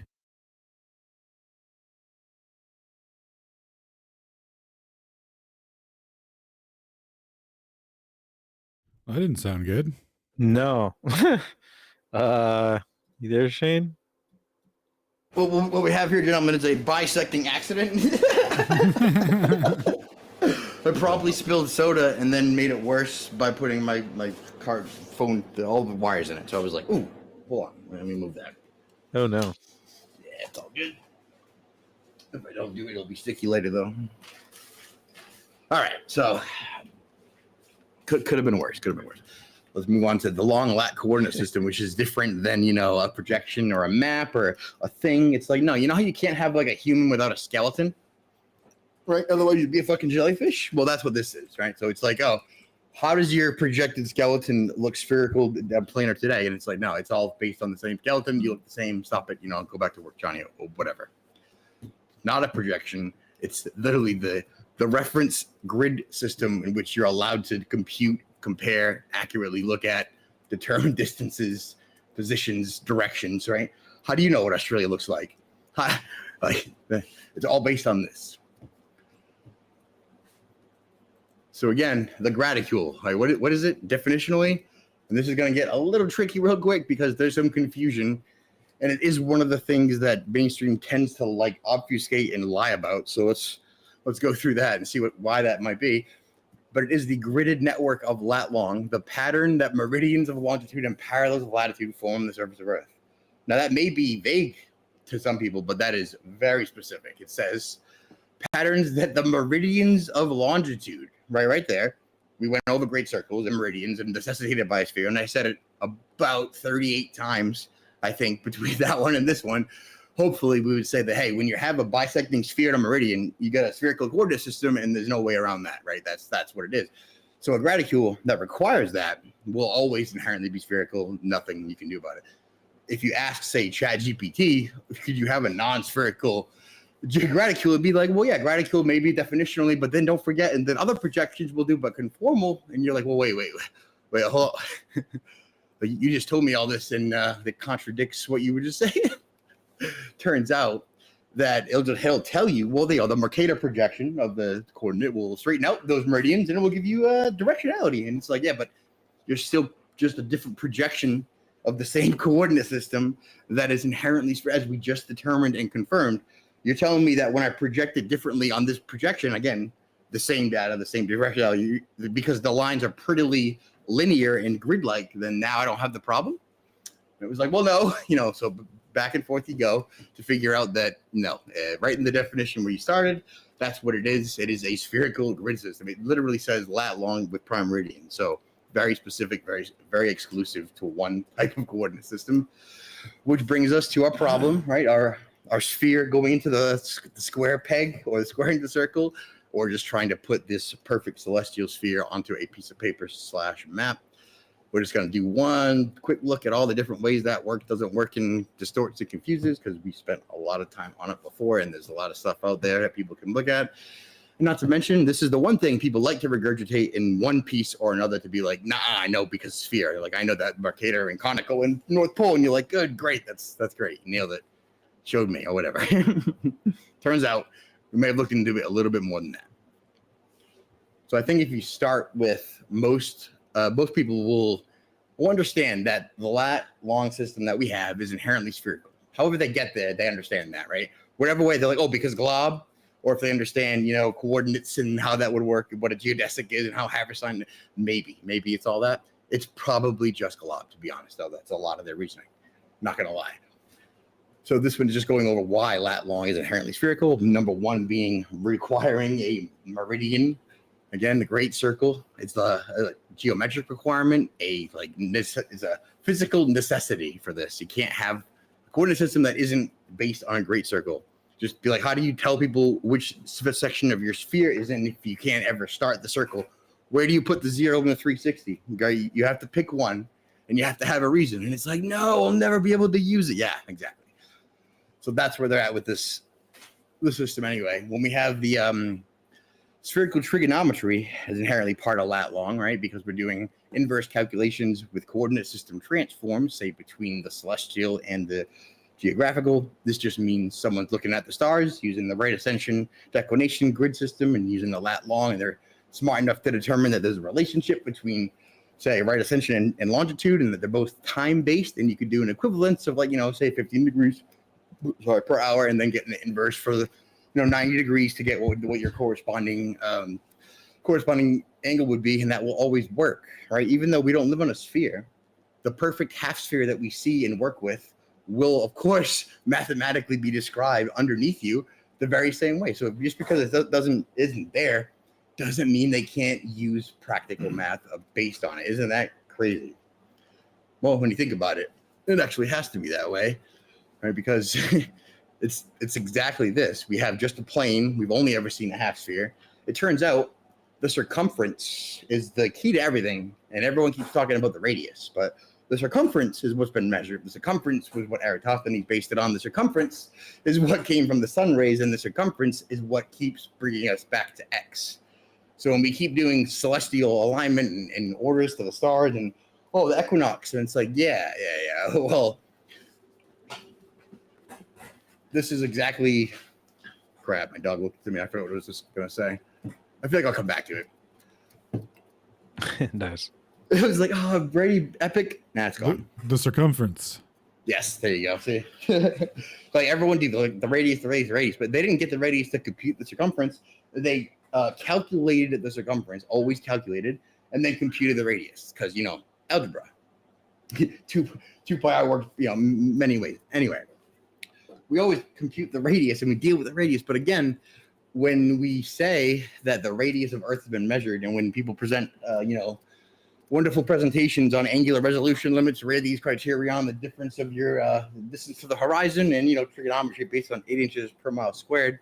I know I'm talking a lot and really fast, but we've mentioned this once or twice, right? We have an actual model that mathematically derives the exact circumference that we're talking about and repeatedly measuring, and then saying sphere. It turns out, guys, right, there's a one circumference formula, and there's not one for a sphere and one for a circle, of course. And if you have, say, a metaphysical sphere that doesn't exist through your feet, and another sphere that's around the circle of the Earth, and they have the same circumference, then all the math will be exactly perfect, and the timing will work. Literally everything works. So it's important to understand that specific equivalence when we're talking about this, to understand how they did it, how it works, and where it comes from, and how they're like, well, I don't know, it keeps lining back up to where we started with. And I'm like, I know.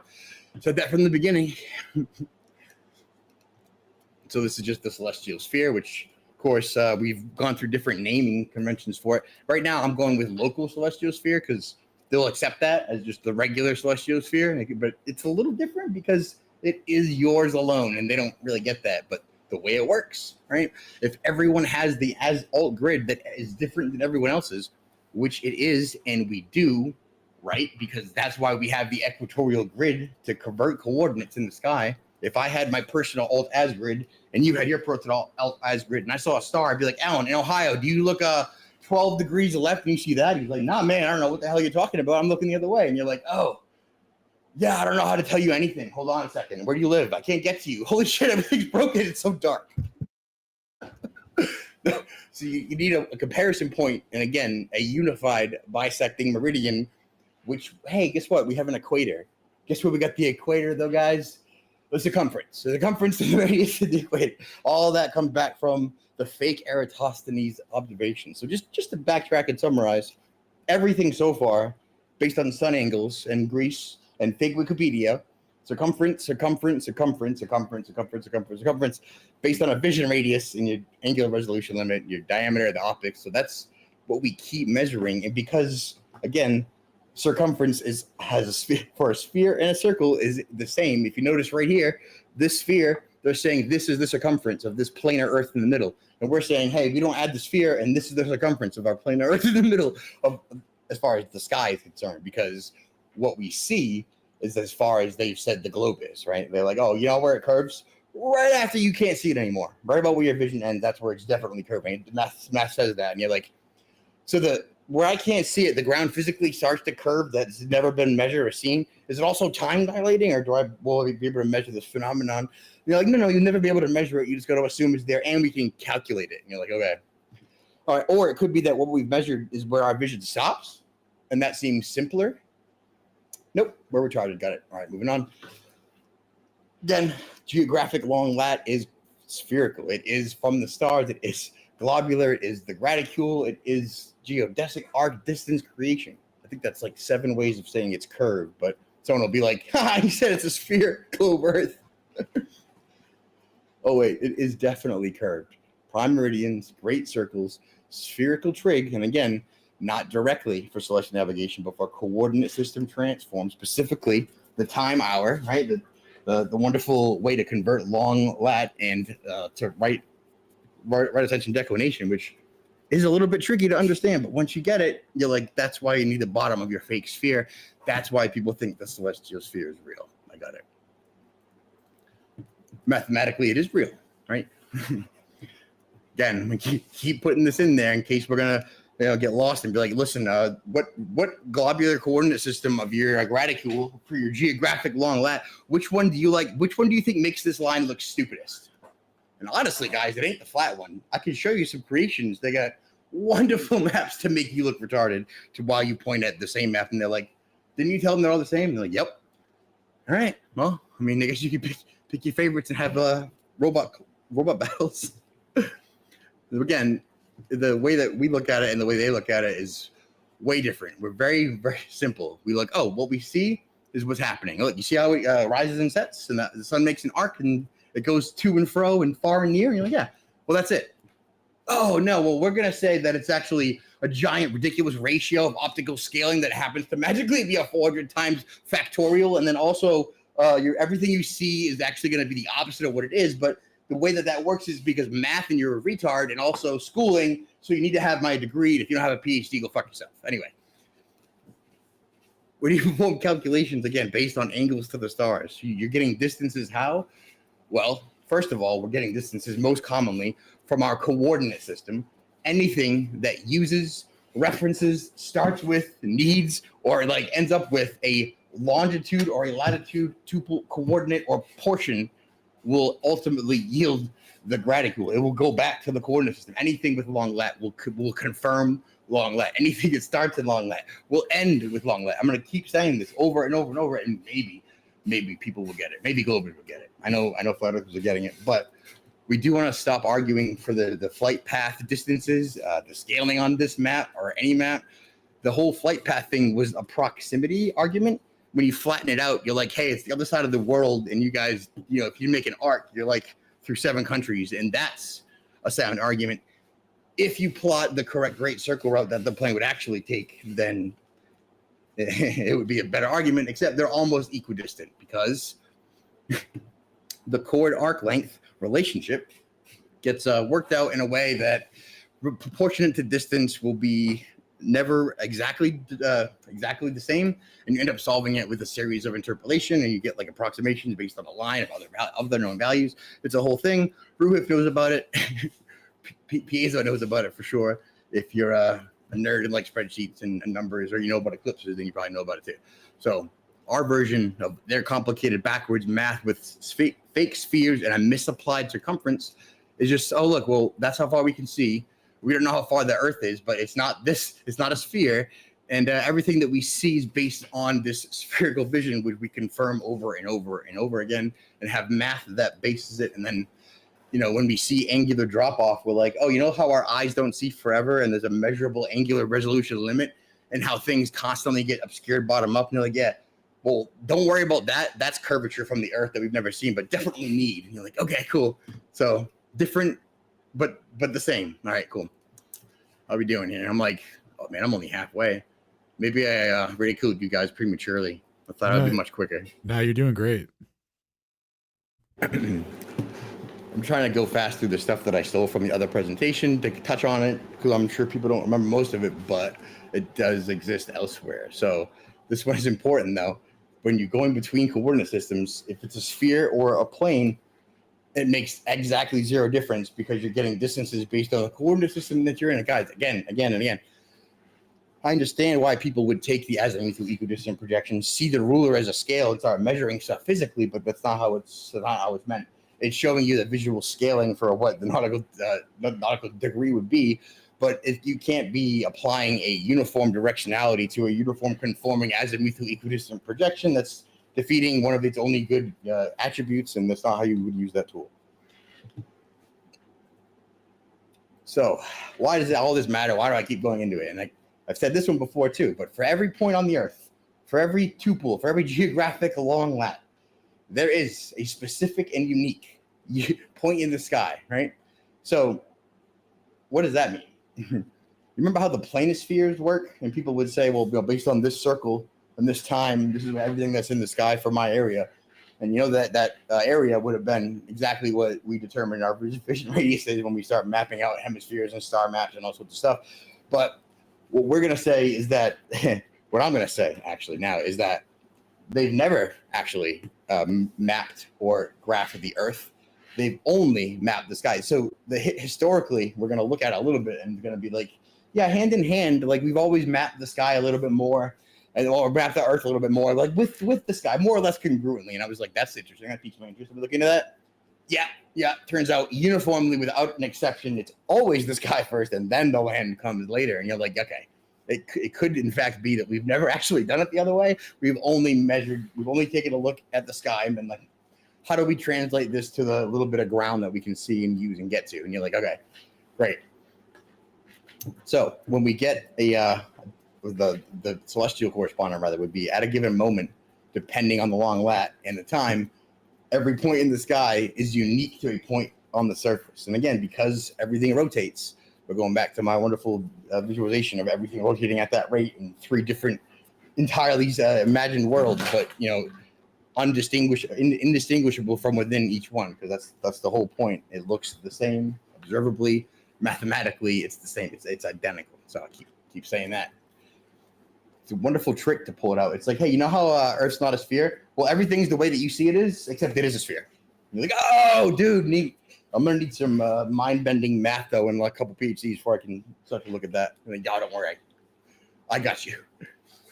So this is just a quick way to go through it. It doesn't really require us to go through it now. Know that it's possible. know that it's absolutely possible, or otherwise you wouldn't be able to navigate by the stars, right? Because how would they be related if you're like, okay, I know what the star is, but I don't know where the hell on Earth I am. And you're like, oh, that's a neat navigation method you got.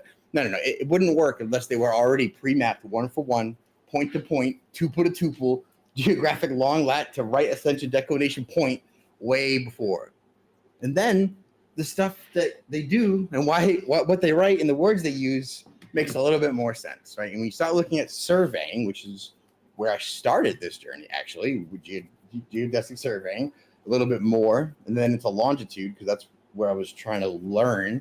It turns out that they have this method for measuring that's not just like loosely involving or like, aligning to the stars in the middle of nowhere when there's nothing else to align to. It's, specifically, coherently, and directly aligning to the star each and every time. And they have the way that they describe this, of course, they have the ellipsoid for some reason, tides or water level, and they have the geoid because geoid is what they need for all this sorts of nonsense and other stuff. And they have this other one called the astrogeodetic deflections. And you're like, okay, but how many coordinate systems are we aligning to at once? How many different coordinate systems are we going to carry along with us concurrently to match things to when you say that they're all kind of the same thing? And you're like, I don't worry about it. It's reasons, and it's definitely not for the sky. And you're like, okay. But one of them is called a sky coordinate. One of them is called a land coordinate. And your instructions here, Frank, are to put them together. And when they don't match, to take that remainder and put it in a book for you. Yep, that's right. Okay. All right. I think the people making these measurements aren't doing the calculations with the end result. And the people making the end result aren't making the math. I feel like that's how it works. I'm not sure. I don't know how you'd be a part of this and be like, no, dude, it's a sphere. I got it. It's definitely not this guy over and over again with every step of the way. Anyway, it's a thing called an astrogeodesic. If you guys recall, when we first came on Twitter and they were like, flat Earth map. And I was like, okay, answer me like 3 questions. One of them was this, because nobody knows what it is. Just looking at it, you can tell it's a combination of the things that we want to combine. Astro, right? Sky, stellar. Geodesic, we're familiar with that. Geo and geography, geo the earth, and desic being, the arc and chord. So we have literally a sky earth coordinate system. So that's what it is. It has natural coordinates. They have reasons for calling it this, but when they explain them to you, it just looks like this. It says you want to make an astrogeodetic deflection whenever you can, gravimetrically, to make it match dynamically for every geometric satellite to make sure we get this all over the Earth. And you're like, oh, why do we got to? Oh, well, you see the gravity vector points further south all the time, and whenever it doesn't line up, we'll have to deflect this vertical. And we'll notice that whenever we have the least adherence to this coordinate system with the measurements most outside of our radius value, then we have these gravitational pockets of equipotential differential that tug on our plumb bob and distract us from level and throw off all our measurements. Yeah, or it's not curved. So again, astrogeodetics and vertical deflection is something people should look into. Read the words that they're saying and then think about them, because it took me both steps. And I was like, it can't be that. Like, I'm hinting that they're looking at the sky to measure the ground, and I'm like, no, it's worse than that. It's exactly the inverse of what you think it is. And then it's like, hey, we're gonna go measure left by looking directly right. And you're like, interesting tactic, though. How would that? You know what? I'm just gonna let you do it. So it says this says that literally has 3 primary uses or purposes or directions, and they are the transformation of astronomical coordinates to geodetic coordinates. What does that mean? What do you mean transformation? It's 2 different coordinates. What do you mean transformation? Oh, you mean the point for point 1-to-1 correlation that I specified, talked about, and mentioned all the time. Yeah, exactly that. The conversion of the astronomic azimuth to a geodetic azimuth. What does that mean? Well, azimuth, direction preserving, right? You have a 360 sphere around you, as we always say. The only thing you got to worry about is where to put your 0. And for this one, we always just say, north. Make it north. North is for everyone. So north on the geoid versus what is north on the astronomical thing. So now we have a prime meridian. We have another comparison point in the midground to get our personal coordinate systems to match. So literally, this is how you would need to match 1-for-1 coordinate systems. You would have to take these measurements all over the world, look at all the stars at all the right spots, And that's it. That's all you have to do. You have to look at all the stars. You have to do nothing about the land. You can make measurements willy-nilly. If it doesn't match, you throw it out. It doesn't fucking matter. Anyway, you just look at the sky, and then you can compute the ground shape. That's not only how it's done, it's how it's always been done. In fact, it's never been done any other way. And the fact that people don't know that is because we have people fucking with history and terms and wait, this one first, right? Cosmography. I keep saying it, and it's like, again, you're still on cosmography, and we're gonna do it right though. We're gonna get into it. We're gonna see why it became obscure, why it wasn't obscure, and how it fits with our inversion. What is this? Do I have time for this? Yeah, this is a quick one. Look, it's the globe Earth, or no, wait, it's a prime meridian mid-grain intersection. And you know what? Nope, we know where that's going. That's going to be a spherical coordinate system, and we're going to be on a plane. Real quick, right? We're going to bring it into what our concave Earth brethren would say are the best proof of maps that show us that the Earth is concave, and they're definitely showing sphericity because of the converging longitude lines, right? No. So this one's weird, but for exactly 100 years and nothing else and no other way, people started making maps like this from 1700 to 1799 and then changed it after that. But almost every map in this 100 years is this form, azimuthyl stereographic, with varying and progressing amounts of land uncovered in maps. Of course, it's like if you took a globe and made it 1 level through 10 levels and then showed 1 through 10 in a stage and made it a gradient, it would look a lot like this. However, if you think about it, and if you go back to what we keep saying, if you're going to measure the stars, how would you map them? And you're like, well, how far can you see? Oh no, we're going to get a sphere again, aren't we? Oh wait, this is how you would exactly map the star. You would have 2 hemispheres. It's how planispheres work. It's how the astronomical triangle works. It's how what's that giant circle measurement tool thing called that I thought was really cool. Let's see if I can find it in 1 second. Nope. No, it was some giant astronomical circle tool that they found in all the things that had like 17 layers of interlocking rings that would mimic the geocentric position of all the celestial bodies in the seasons. It was like a 3D astrolabe. Anyway, we'll come back to that. But if you look at this, it says, in a brief description, and this is from Wikipedia, from in my database, so it's definitely copy and pasted, guys. This right here is a Wikipedia description of this map that I wanted to use because the way that they described it was like, hey, it's a great thing, it's neat, it's pretty, and not only does it look like a classy map, but Hippocrates, wait, what? Oh yeah, our favorite dude, Hippocrates, he used it to map the stars. No, directly? He's just gonna say it? He's gonna say it out loud? All right. And it's the same dude. Okay, all right, we'll take that into consideration. Moving right along. Oh, it's because the old maps are beautiful and they're artistic and they have dragons and they show the knowledge, how geography has advanced over the centuries. Or in other words, how we've always and steadily, perpetually progressed towards the globe and only towards the globe. Oh, okay. It says quality and accuracy of terrestrial maps, yada, yada, yada. What it says is man's knowledge of the heavens and the accuracy of the celestial maps and atlases marched hand in hand over the centuries. Now, like hand in hand, that's like exactly equal or like an averagely one ahead. And it's like, well, actually what I mean is the opposite. And it's exclusively always the stars first. We map the celestial and then our haphazard map of the terrestrial increases, proportionally.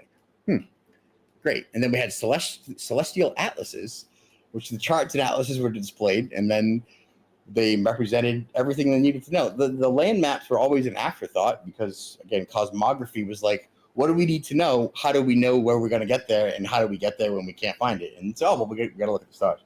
So that's what it's all been based on. And again, cosmography, a descriptive model of everything, combining observations of the stars in an attempt to make the layout as a whole from Earth to the heavens. Well, that sounds a lot like what you're trying to do with a star map. And say, for instance, as a side note, if your entire civilization is consumed in otherwise religious fanaticism with the sky, celestial sky gods, things that work in the sky, celestial cycles, say sun, worshiping sun deity, or any of those things, if that's like a prevalent then in your world, then you might find yourself in one of these predicaments where cosmographers went the wayside and everyone tried to, through the world, describe everything in the sky as ultimately, the most important thing, and everything revolves around it. And we have beliefs that are philosophical and religious based that we're going to make you think is science. Anyway, It says after scientific understanding progressed, and this is the timing here, right? After the 16th and 17th centuries. Oh, so right when they started doing maps for real, or right, right when we started lying about longitude conventions and power and stuff, geography became focused on Earth's surface and its features. Cartography, I'm not making a strong association. Oh, like naturally we divided all these things, and it definitely wasn't to confuse you of the overall connection principle between them, as they've always been the same. It was for modularity and ease of use and history or some shit. No, it was clearly to have control over you guys because we don't want you to know all the stuff that we know. So it's always been cosmography until when? Until they wanted to insert the globe, right? So we have a hard mark of 1900. We have a soft mark of 16 and 1700 in a period that I call who the hell knows, where we have fake history, not many sources, no way to corroborate it, no way to check anything, and a whole bunch of holes with corroborative gaps in other cultures. So that'll be a trouble for a different day. But back to our concave maps. I'm sorry, the azimuthal double globe, I think it's called. In G projector, we would call it a orthographic double hemisphere. So I think you can just make up whatever you want, but this style is always the same. It's uniform.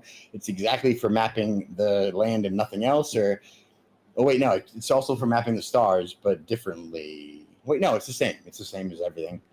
And this is the same data projected onto the two projections: the orthographic globe, azimuthal equidistant.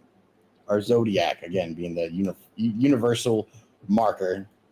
And this is just a really quick, truncated version of, hey, how come all the maps from 100 years specifically in time look a lot like all the star maps? And you're like, oh, that's interesting. That's interesting. Why is that? You know what? It's probably because of the globe. Hold on.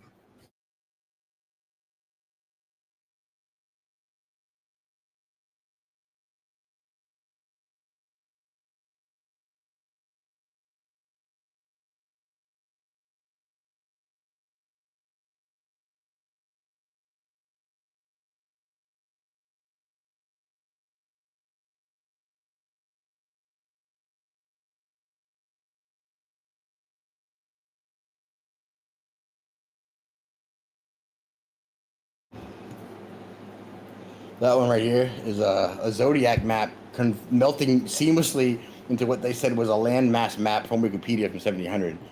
My new position, guys, is they've been trolling us. Like, they put a whole bunch of star maps on Wikipedia, and they were like, hey, Wayne, tell them that it's land. Oh, you know what? Make it different bits of progressing land leading towards what? The globe. Oh, man, it's going to be great. That's kind of what I think happened with these. This is not real. Like, they gave us star maps. They took away the map, our ability to map the stars. They told us it was the land, took away cosmography, left us retarded looking down. Like, oh, what time is it? I don't know. What's the sky clock doing? I don't know how to read it. I don't know what that is. I don't know what you're talking about. I need a watch and a chronometer from a guy who invented gravity. Anyway, it says, look, we have star maps and these two maps. We need to find the difference. And, of course, the joke is they're the same. We're learning. Everyone's getting it, right? The star maps are the ground maps. The celestial is the geographical. Literally everything is the star. So when people are like, a tire with a radius and a revolution and a speed determined by its revolutions will determine a distance based on units converted by held council people who have been trying to do this for a very long time, who have always backwards coordinated the metric units between geographical places to slowly and subtly point towards the same unified goal. Anyway, that'll be a different presentation, but there's a couple different presentations coming. We're still going to do meteors and figure out a whole bunch of other piecemeal ones that we got going on. But this is supposed to be a quick, short maps one, right? Like maps, star maps, celestial sphere. Why is it curved, et cetera, et cetera. So there's a lot more that goes with it, but that's in the other presentation. Lots of math, coordinate systems. I buzzed through it, but it's there if you want to see it. Cool. And the device you were trying to think of before was the Antikythera. Nope. That was like so that's a 2D flat version of it. No, that's a 2D flat version of it. Like that's a cool a metric unit based on a metonic cycle. I think about 18 years, 10 months, 11 days, 8 hours. If I happen to remember, it's something very close to that. But it's all right. Now I gotta find it, right? Because it's really cool, and I was looking into it. You know, when you research and you're like, oh, I researched adjacent things, and now I have 4 side projects that are, tangent or whatever. Yo, quote from Guy who was like, oh, I got this in 15 minutes, boys. Yo, but that was a fire presentation, though. Armillary sphere, an ancient astronomical Yes, the instrument. armillary. Yeah. Yeah, I was like, what the hell is that? It looks like from the Bible, interconnecting series of circles, or what do you call it? Ezekiel's wheels? What can you do? Perfectly map all the sky, you say? Nah, throw it out. So yeah, if anyone has any questions or thoughts, or if there's anything anyone wants to talk about, we can kind of just open the floor up here now before we close things out here. So yeah.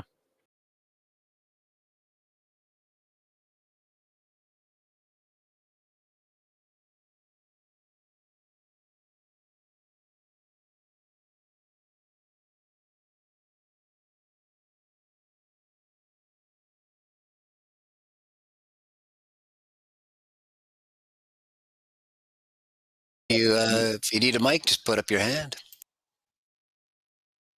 I highly doubt that. It was three very complicated, very commonly misunderstood topics tried to be digested and simulated in 0 questions is very foreboding, guys.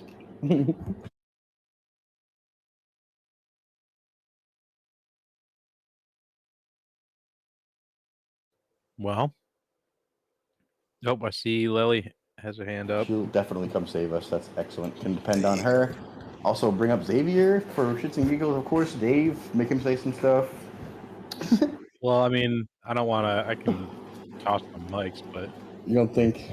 if they don't want to talk, I'm not going to put pressure on. Of course. Yeah, if you give him a mic, don't want to talk. That's how I feel anyway, right? It's like, what am I doing? Oh, crap, I got a mic. Now I got to say something.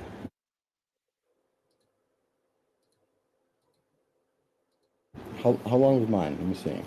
It was probably as long as yours, huh? Dude, I suck at making it shorter. No idea how long mine was.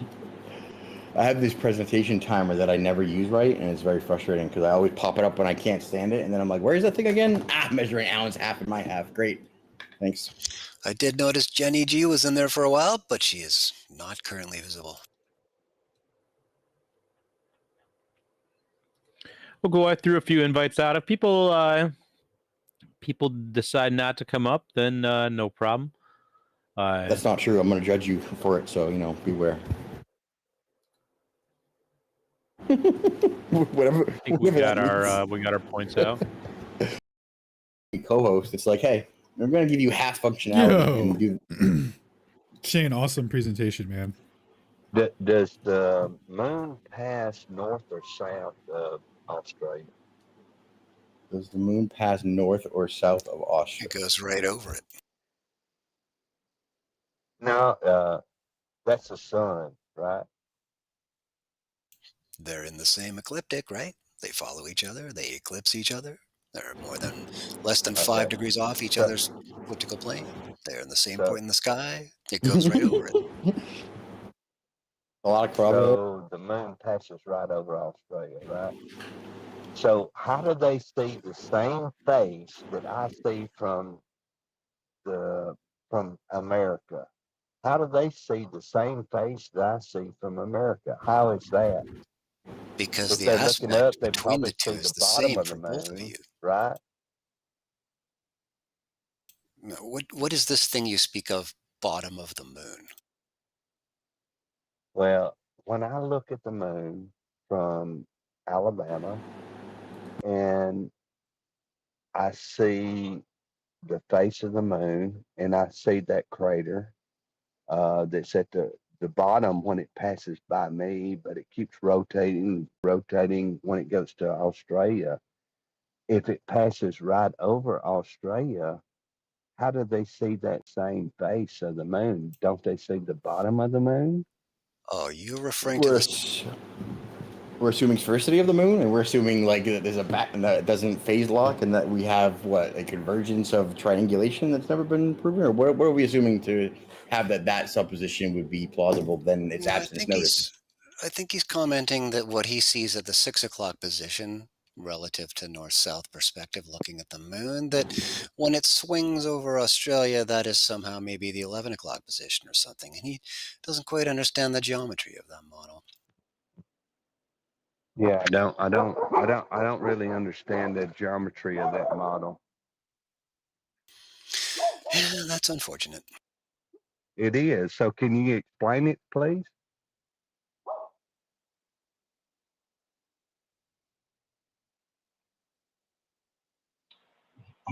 I think that we're looking for comments that don't require another presentation. People are trying to comment on what was just No, presented. I don't y'all think. seem to be People confused. can't hear each other. Y'all seem to be confused. Okay. I couldn't hear Alan before. I couldn't hear. It's this thing where I can hear a select portion of the crowd who may or may not hear me back. Yeah, that's Yeah, I don't know if I can be heard. because your mic's not. You're not hearing other people's mics there. Yeah, Just it happens a lot. yeah, I just did that. He'll Can you not hear figure me? it out. Now listen, guys. When the moon comes around, it's way over past Australia. Everybody in Australia sees the same face. Everybody in America sees the same face. It's the moon is 2 or 3 times bigger than the sun, and it circles behind the sun. But does that make sense to y'all or no? Are you flat Earth What brethren from YouTube? What exactly do you mean that the moon is 2-3 times of the sun? How do you get there? I know that the moon is back past the sun because it circles around. And when you come to the new moon phase, you can't see the moon anymore. The moon Yeah. is behind the sun. Is that not right? You mean the synodic month where its luminosity is directly by its greater light component and can't project while it's in this while it's in close proximity? It corresponds directly with its, if you're a piezo, the angle of separation or the direct literal proximity to it. But that's not related to the phase of the moon being seen Well, by everyone, right? the thing that I can't understand is when we get to the new NEW, new moon phase, you can't see the moon, right? Or can Yes. you see the moon in the new moon phase? Can you see For the moon in the new moon phase? for 12 hours, it's not visible as far as I know, and then it's a little bit visible right after that, but it's near the great Hey, light and how very did you hard to come make. up with 12 hours? Well, because that's what the the angular separation would dictate, right? It's not 3 days, so it's hey, dude, I can give you pictures of the moon that's greater than 12 hours. What do you Are mean? you talking about a flat Earth moon or a globe Do you Earth? mean that it's visible and you're taking pictures of it when greater than 12 hours? Because that's exactly Yes, what I'm sir. arguing, right? So I'm on your side. I don't know where we got confused. What are you talking about, man? What are you Listen, disagreeing with? Let's be better. Let's be clear. well, is it possible? Is there a chance Different in question. heck that the moon is bigger than the sun and it circles around the earth, the flat earth, and it makes a bigger orbit around the flat earth than you can comprehend right now? No. Because that's what I'm thinking, but I don't know what y'all think. Well, this That sounds crazy. evidence that it's exactly the same size as the sun and follows the same path, but it makes what the sun does in a year and a month. That's the only difference. It traverses the tropics at a rate much faster than the sun, even though it travels actually visually slower. So, everyone cool with the moon sun tropic objective mark? It could be argued that the moon goes a little bit further over each tropic, but that's not really proven. But that's a case for it. It's a tricky bitch, that moon. Anyway, can't see it for let's see, 12 hours, one month, even though it's lightly visible on either side. That's why they don't want you to go to Antarctica to see the 24-hour sun, because you will see the moon. So that's the part that y'all need to Okay, but realize. the Globers are already expecting to see the moon exactly where the moon is. They base their model on where the moon is, though. You get that, right? But when you get to Antarctica, look at what side of the moon you see.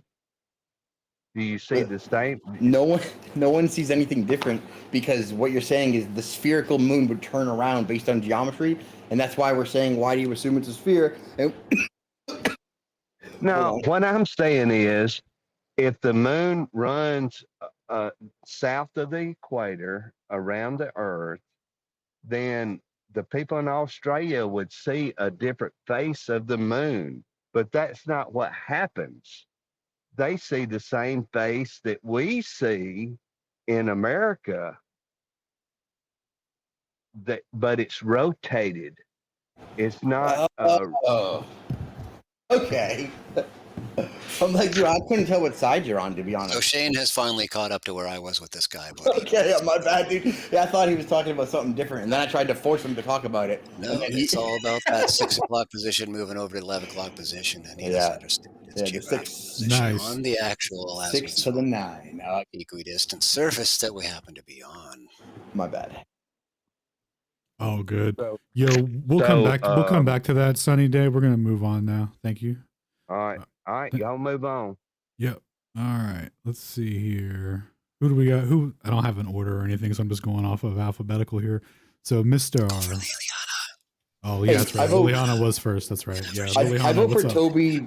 Toby's being barred from space creating after this, just because necessity, dude. Like everyone else has better options. I don't know why. I mean, I literally asked you guys. I know, to do it, I know. so. But next time when you ask Alan, remember that we don't want that. All right, more of us has to do it. What? How come? You have to Well, you guys aren't going to stop me. All right, Liliana, what's up? Yeah, what's up? Hey, hi. That was incredible presentation. I really learned a lot. Hey, I found some kind of a untenable position in one of the dogmas of the heliocentric globe model, and I was going to run it by you to see if I may be correct in my assumption. Well, And that is, huh? sorry. So I was like, that's assuming that they have correct assumptions and plans, but that's a weird assumption. Well, I think all their assumptions are wrong. So sorry. But anyways, what I was thinking was, you know how they say that the moon is 400 times smaller than the sun, but the sun is 400 times more distant from where the moon is relative to us, right? You guys have heard that dogma, right? Weaponized scale invariance based on optic Many, resolution of many 0.53. We're times. familiar. So what I was thinking was, for me, the math didn't add up because, like, I was doing the example of the very, very long hotel hallway. And, so the right wall comes in closer, the left wall comes in closer. So the two walls on the two sides, left and right, come closer to each other, while the ceiling and the floor also come closer together. So from four directions, everything is visually shrinking, so that even like a hallway in a hotel that's only maybe like 100 feet long or whatever, even that you can really see in a photograph how much it shrinks and comes. So what I was thinking was, how could it possibly be just a clean, simple mathematical equation, or like, oh, it's 400 times more distant and it's 400 times bigger, so therefore the size is the same. Wouldn't the sun shrink exponentially, compared to the moon? Like, I feel like that math is wrong. Well, the inverse square law of light and the relationship there is kind of stymied by this optical relationship where I can choose infinite factorials of these coordinates, like a mass and a distance. I can equate, the sun to like a limitless chain of covariantly scaled factorials of whatever, 800,000. There you go. 800,000 miles, and whatever the distance is. Like, it has to go up by exactly those factors, and then it can go up infinitely to any scale. It makes no difference. You can say all those things equally based on that observation. So, Oh, scale invariance. yeah, Jaren did a great video that I saw that I was like, that's world shattering for me. Thank you for that. That was great. Yes, it's all about the coefficient. So does it I make would sense? add Yeah, no. that what's weird is that the peculiarity of this is that the apparent diameter of each of the bodies in terms of their annual range, they're different. That the size, the apparent size of the sun changes by X number of minutes, but also the apparent size of the moon changes for slightly more. around the annual cycle. I just find that rather anomalous. Yo, can y'all hear me? Nope. Who are you? Yes, Are you sir. Ed? Yes, Diesel. sir. So, There he is. Laley is in the middle of discussing here. Yo, I wasn't trying to interrupt. I've been trying to get my mic to work forever. you're good. As you continue, I'm putting up the video for the scale and variance thing. I highly recommend everyone check it out. It's really interesting. Yeah, I've stolen it, memed it, repurposed it, reused it, put it everywhere, and tried to show everyone. So, continue that. You're putting it in the jumbo? Yeah, let's see it. I got Do we have a jumbo? I got a question.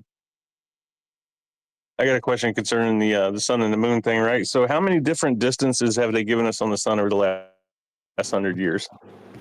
So, their distances haven't been these covariantly scaled numbers, I don't think, because they just lie about it and they just make Well, sure. yeah, oh, I you know think he's what? getting at how many times have they changed their model, the exact distance. I think we're up to about a half a dozen revisions. Yeah, that sounds about right. It's like they just keep having to make it further and further away so they can squeeze some new phenomena in and, add the extra range to explain something away. All right, it's in the Well, it just turns out whenever you're off, you can just do an offset based on your lat long, and it corrects that math nut right out. So you're fine. You can just do whatever willy nilly. Well, it's like the psychological game. Well, it's just so far. Well, yeah, but it's only 0.5 degrees angular size. Yeah, but it's so far that it just gives these parallel rays. But yeah, it's only 0.5 degrees angular size. Yeah, but it's just further even than I told you last time. It just keeps getting further. Or if I was wrong, it's because of gravity and angular and stellar spectroscopy and whatever. And it's like, I'll just adjust that to whatever I had needed it to be the whole time. There we go. So yeah, Lily, any other final thoughts? Did we answer her moon thing, or did we just say other stuff? Well, no, I just I haven't had a chance to look at the video that you posted, but to be totally honest, I did not understand the terms invariance or whatever these fancy terms you guys just use. But basically, my question was: am I correct in assuming that kind of math just really is not accurate? That just because the sun is 400 times further away and conveniently 400 times bigger, that really would not match up. I don't think that math works. So I don't know. Maybe I'm not understanding the answer that you put in the jumbo. I haven't looked at it yet, but I have to look at the dictionary to see what those words mean. Well, I think you're inherently understanding. You're like, there's a conflict because you have an inverse square law of light, but then you're telling me you have this 400 scaled factor thing that I can tell the difference from, and those are not congruent, and I don't know what to tell you. And it's like, you're very right, but they don't talk about that. Yeah, so what you're describing, right, is you see the sun at a certain angular size, right? It's 0.5 degrees, right? Angular size. 0.53. Yep. 0.53. So from that, and now that's all the way anyone ever sees it, right?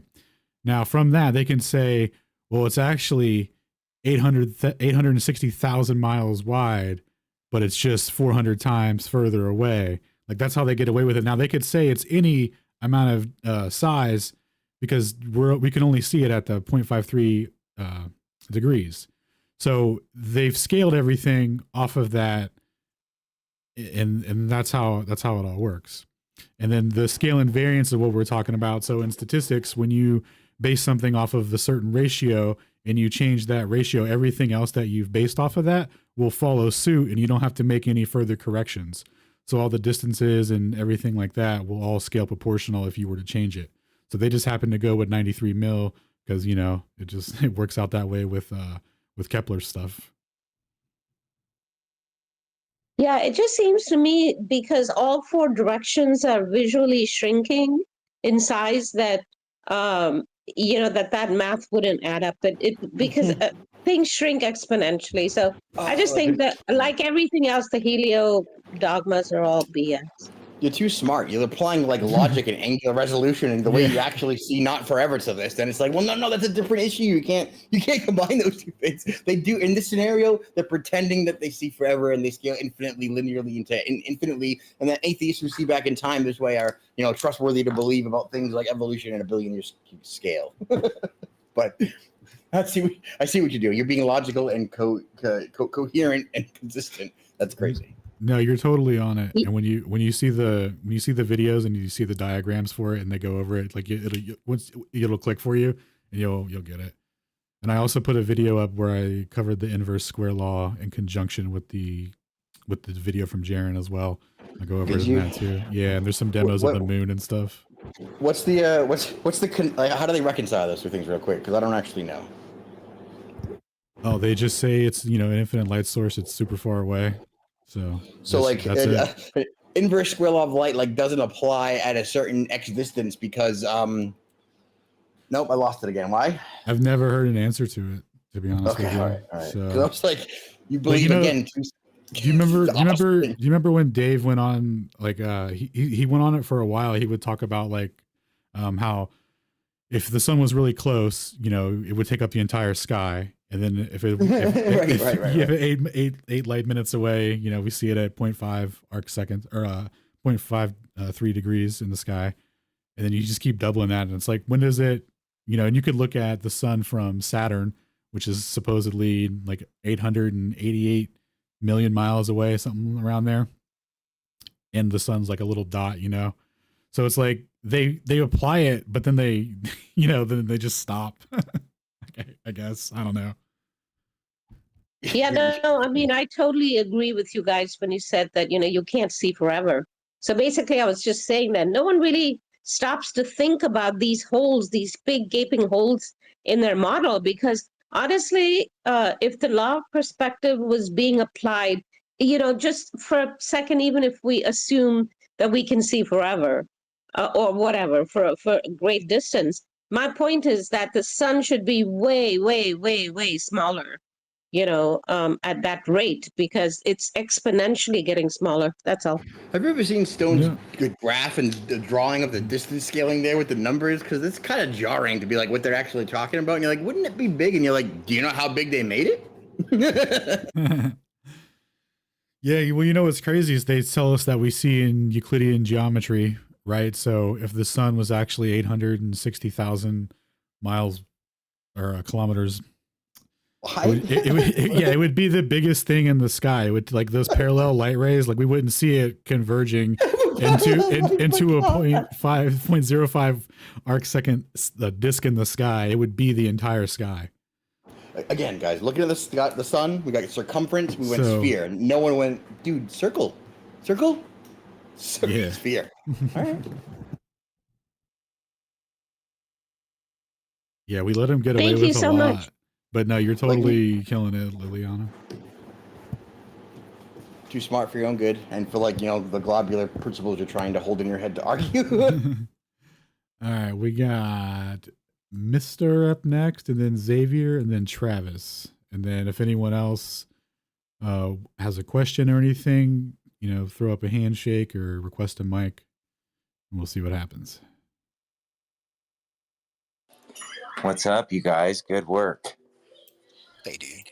Yeah, thanks for putting in such hard work and putting in the time. I was listening on the wrong thing, so I didn't even realize this was live on here. I thought it was on Discord. But anyways, I was kind of in and out listening to what was going on, but I just want to make sure, because there was a lot of that was way over my head. But from what I gathered is what's being said here, that basically everything is mapped off of the stars. Like they're not doing measurements of the land, they're measuring from the stars. Is that what 100% Shane confirmed? I don't know if you guys want to do your own corroborative investigation, but that's where I'm at. Yeah. No, I was just curious. So how do they, if they're doing that, how do they get the basically the shapes of the, because we could all pick out United States on a map. Are they just Yeah, can you help me? I don't want to make you do the presentation over again, but maybe just in like layman's terms, how they're getting the shapes of these continents and things like that using the stars. So Yeah, you know what I'm saying? shapes of the continents is actually something different. It's something I totally excluded from this, and I started to include it. It's called hydrography. It's one of the components they broke off of cosmography, which was mapping everything. And they were like, no, we don't need to do that. That's too easy. What we want to do is confound, confuse, and distract. So we're gonna break all that up. Tell you that they're not related. Anyway, crap. I forgot what I was gonna say, dude. Well, I'm just talking. Yeah, I was talking about because we have the shapes of say United States. Right. Hydrography is like the specific mapping of coastlines, right? The very different art with all different problems, but again, solved via celestial navigation. So the other component of the stars thing is a revisitation of how navigation was done before longitude, right? Because I had a basic understanding of it before. Now I have a very specific understanding of how you can get everywhere without a meridian, longitude, geographic coordinate systems, right? You could just look at the stars and do what everyone else did. They even give you the methods, but then they were like, but we could only get to within a half a degree, which is like 12 miles. So that was terrible. We had to all unite under the Royal Society for 300 years and go have a unigraphical one where at the Greenwich meridian. And they're like, no. Nobody wanted that. That's retarded. Didn't even happen. Like the way they navigate was specifically like rum lines, basic directionality. They were like, okay, and guess what? The stars. Many tools, many methods, many different ways to sphere the circle, right? To look around, get a radius, take degrees, use the zodiac, all different types of ways based on the stars. So that'll be next. But how did they get the continents? A little bit from the stars, like latitude, I would say, and then basically something totally different called hydrography, where they failed miserably to do it and always steadily got better. I think that's probably real. I think that's a real struggle that happened. Okay. Yeah, well, that definitely. So what are they mapping to the stars then if it's not the continents? It's not the continent shapes, distant area, like literally mapping your 69 miles per degree hemispherical view to the world that doesn't exist except in maps, satellites, and Google Earth. Right. So the whole coordinate system is based on that grid separation is based on the stars. It's based on what Polaris does. It's based on how high the sun looks to you. Right. You're saying they don't use that with the coastlines? Well, I mean, like they do, but they use something else totally independently that's specifically for that, is what I was trying to say. And it was, you remember the first title I showed you? It had a hydrography in it, and you were like, ooh, hydro, whatever the hell that is, looks cool. And I never talked about it. Or did you not notice? I mean, yeah, I'm familiar with the term hydrography. Oh, I thought I first encountered it when I put it in the title, and then I was like, too much, I can't do it. But yeah, it's something totally different. That doesn't mean that they don't use the stars to figure out where they are loosely, but specifically using the stars to map continents would just be conforming to the distance requirement for 69 miles per degree, because after all, that is definitely a spherical linear relationship forever, right? Except in all the times when it's not. And that's how linear works, right? You can be sometimes linear, and then what does nonlinear mean? Is that something different, or you can uniformly be one or the other, and it's decidedly not linear? Got it.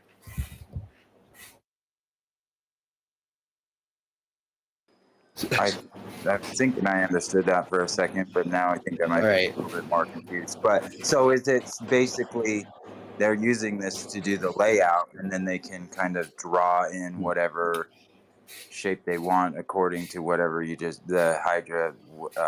I don't know how you even pronounce it. They just took ships and like ran around coastlines and made and then got the idea of what it looked like, and then they can just lay that on top of the graph that they've laid out. Grid. Yeah, okay. That makes sense. Okay. That makes it much more clear in my mind, because I was like, okay, I get what he's saying, but I don't. Yeah, so I appreciate that. So there's that dude. Did anyone tell him to just draw a 6 on his ceiling and tell him to go? Ceiling fan, yeah, totally. Yeah, that's sometimes what I would say to the that. basic ones stump me. I'm like, what? That's a question or a problem? What side are you on? I'm so confused. Yeah, just tell him to draw a 6 on his ceiling. Hey, dude, if you're still here, draw a 6 on your ceiling. Go to one side of the room, and the other side it'll look like a 9. That's why Australia sees it upside down. That's a perfect answer. Super simple. But Does I the moon appreciate you. pass south of Australia or north of Australia? Oh Good man, Like I question. said, it goes right over it sometimes, man. Okay, but like so, the sun is if does the same thing as the moon. The sun sometimes rises, north of east and south of east, depending on the season and directionality, because it's based on your I'm perspective not and how talking far away. about the rise of the moon or the set of the moon. I'm talking about the Oh, you moon said go. when it's above your head, or is it north or south? I don't Is that a understand the question? You said, is it above you? You said it's above your head. Is it north or south? Yeah, that's what chat told me. Is it north or south? It says it's above my head. So what I'm asking you, when the moon passes Australia, when you look at the moon, is it north of you or is it south of you? It's a pretty simple question. When the moon passes you, if you're in this Australia, does it pass you to the north? Do you look to the north or do you look to the south to see the moon? How would one person in all of Australia do that in any case? It's a Right? simple question, guys. Come on now. It's Okay, Sonny, what you need to understand is that Australia is a continent and it has a very wide range of latitude that it covers. Okay? Okay, if Okay, somebody hold is on, Sonny. Let me south of quantify that for you. Australia, if All somebody right, it Sonny, you lives need to in the stop south of talking. Australia, do they look to the Sonny, south you or need to do they stop look to talking the for a north? second. You just hold on a second here, you should because repeat it the same way. That'll help. what we're talking about here is parts of Australia that lie right on the Tropic of Capricorn. That's 23.4 south. Okay. That's where the sun passes. I'm talking about the moon. Do you know the difference? Yeah, but did you know that they follow the same path in the sky? This is ridiculous, Sonny. Pay attention. The north extreme latitude of Australia is closer to 10 degrees south. So, depending on where you are in Australia and depending on the time of year, you might be looking north, you might be looking south, it might even be directly overhead. It depends on two factors: So how you're north or saying south you are on the that, continent are and the you saying, season. Stone, are you saying the earth From the north or is the a south? globe or a flat plane? I'm What are you talking about saying? both models. Both models use the same. Listen, Shane's been So, driving at this so, nail so for see, 20, like, I'm trying to seriously, man. break it He's down. been I'm driving at trying this to break nail it for down. 90 Is minutes it? about I'm how trying this. to break it down. Is it a globe or is it a flat plane? You know what you should do? Okay, You should talk through me and I'm say the not same trying to thing again. That'll confuse probably everything. progress the conversation. All right? We should try that. Why don't You you get do a it Yeah. point of 2 more order in the times? court. Point of order Hey, in the court. I want to officially. Yo, yeah. All right, real quick here. Just you guys, one person at a time. Sunny days, you have been especially egregious. You got to let the chat breathe. You can't just talk through people. It doesn't make it. No one can understand what you're saying when you're talking at the same time as someone else. You're just making it so that no one can understand anyone. So just let someone else finish their thought before you say something. Everyone else just try and, not interject while someone else is talking. Thank you. I want to officially apologize for opening up this can of worms once again. I thought it'd be simple, so that is Yeah. my bad. Palm I that grenade. What a understand. trooper. apology true irony accepted. here- As long as you know what you did. the I true irony know here is as that it soon. really is that simple. Yeah, and as soon as he went on that I was like, oh, I just screwed up. I referenced him. Did I hear my name? Hold on. Let's 10 more minutes. You guys got? Or yep. Nah, Well, we're good. either way, I did want to say to you, Alan, I watched that oh my gosh, now I can't, the solar system thing that you did, like with Austin. That was incredible, dude. Good job. Like that's super cool. Dude, that's Nice, thank awesome. you. It's one of the coolest things that we have, and it's based on that 0.53 degrees covariance scaling thing. It's all related. They're like, hey, everything's on the sky. They're like, you know how we get mass? Well, that thing that Alan just did is how they get mass. Oh, but it's broken. Yeah, they used it anyway. So you should tell them that, right? But the only way they get mass is that thing that doesn't exist from the math equation that we can remove it from. Anyway. It's super crazy. Hey, sorry guys, can you hear me? I like to start with that a little bit. Yeah, there you go, Paul. Just barely. Yeah, super quiet. I can quickly sort this out because I'm in South Australia. Does All the right. Speaking through moon your toes? Yo, south hold on. Yo, of Sonny, Australia or Sonny, north of Sonny. Australia?